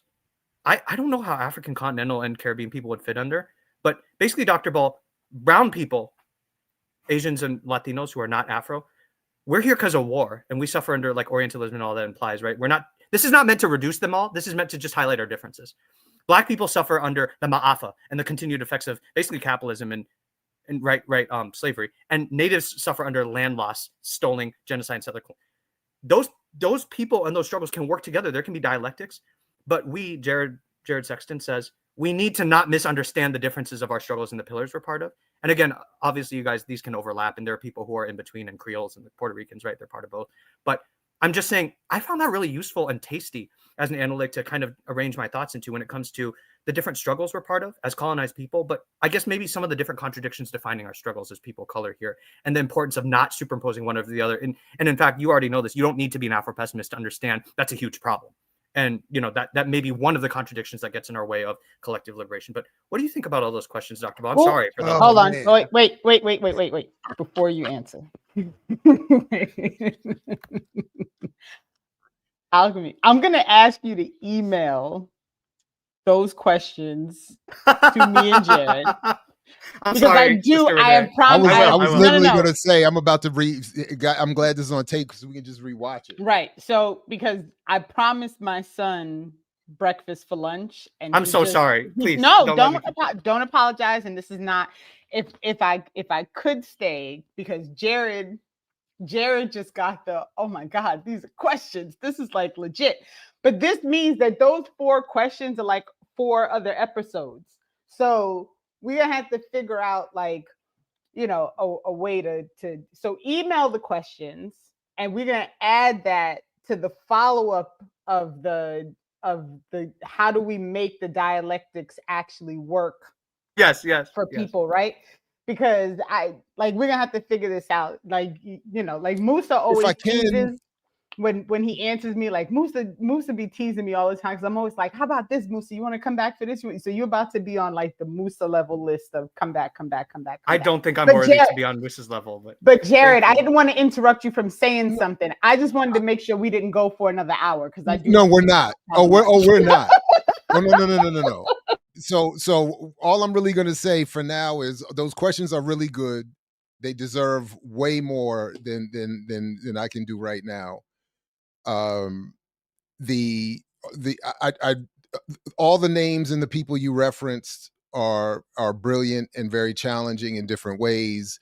To that very last point, I experienced the apolitical version of it a week ago Saturday, so I just want to shout out my in-laws and extended families. It was one of the most beautiful Black and brown community grassroots gatherings that went from salsa to go-go. It was perfect.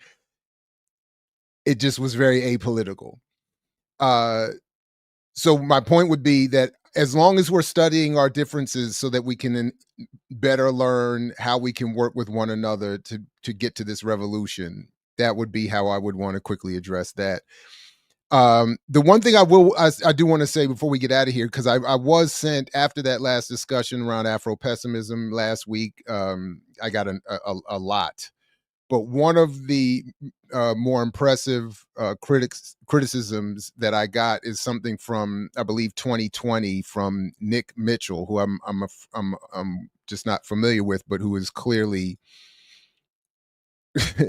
well advanced in their thinking.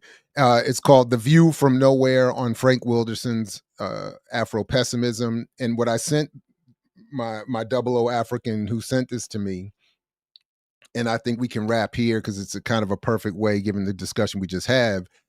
I sent a quote from that article that I thought was what really grabbed me in its critique of Afro-pessimism.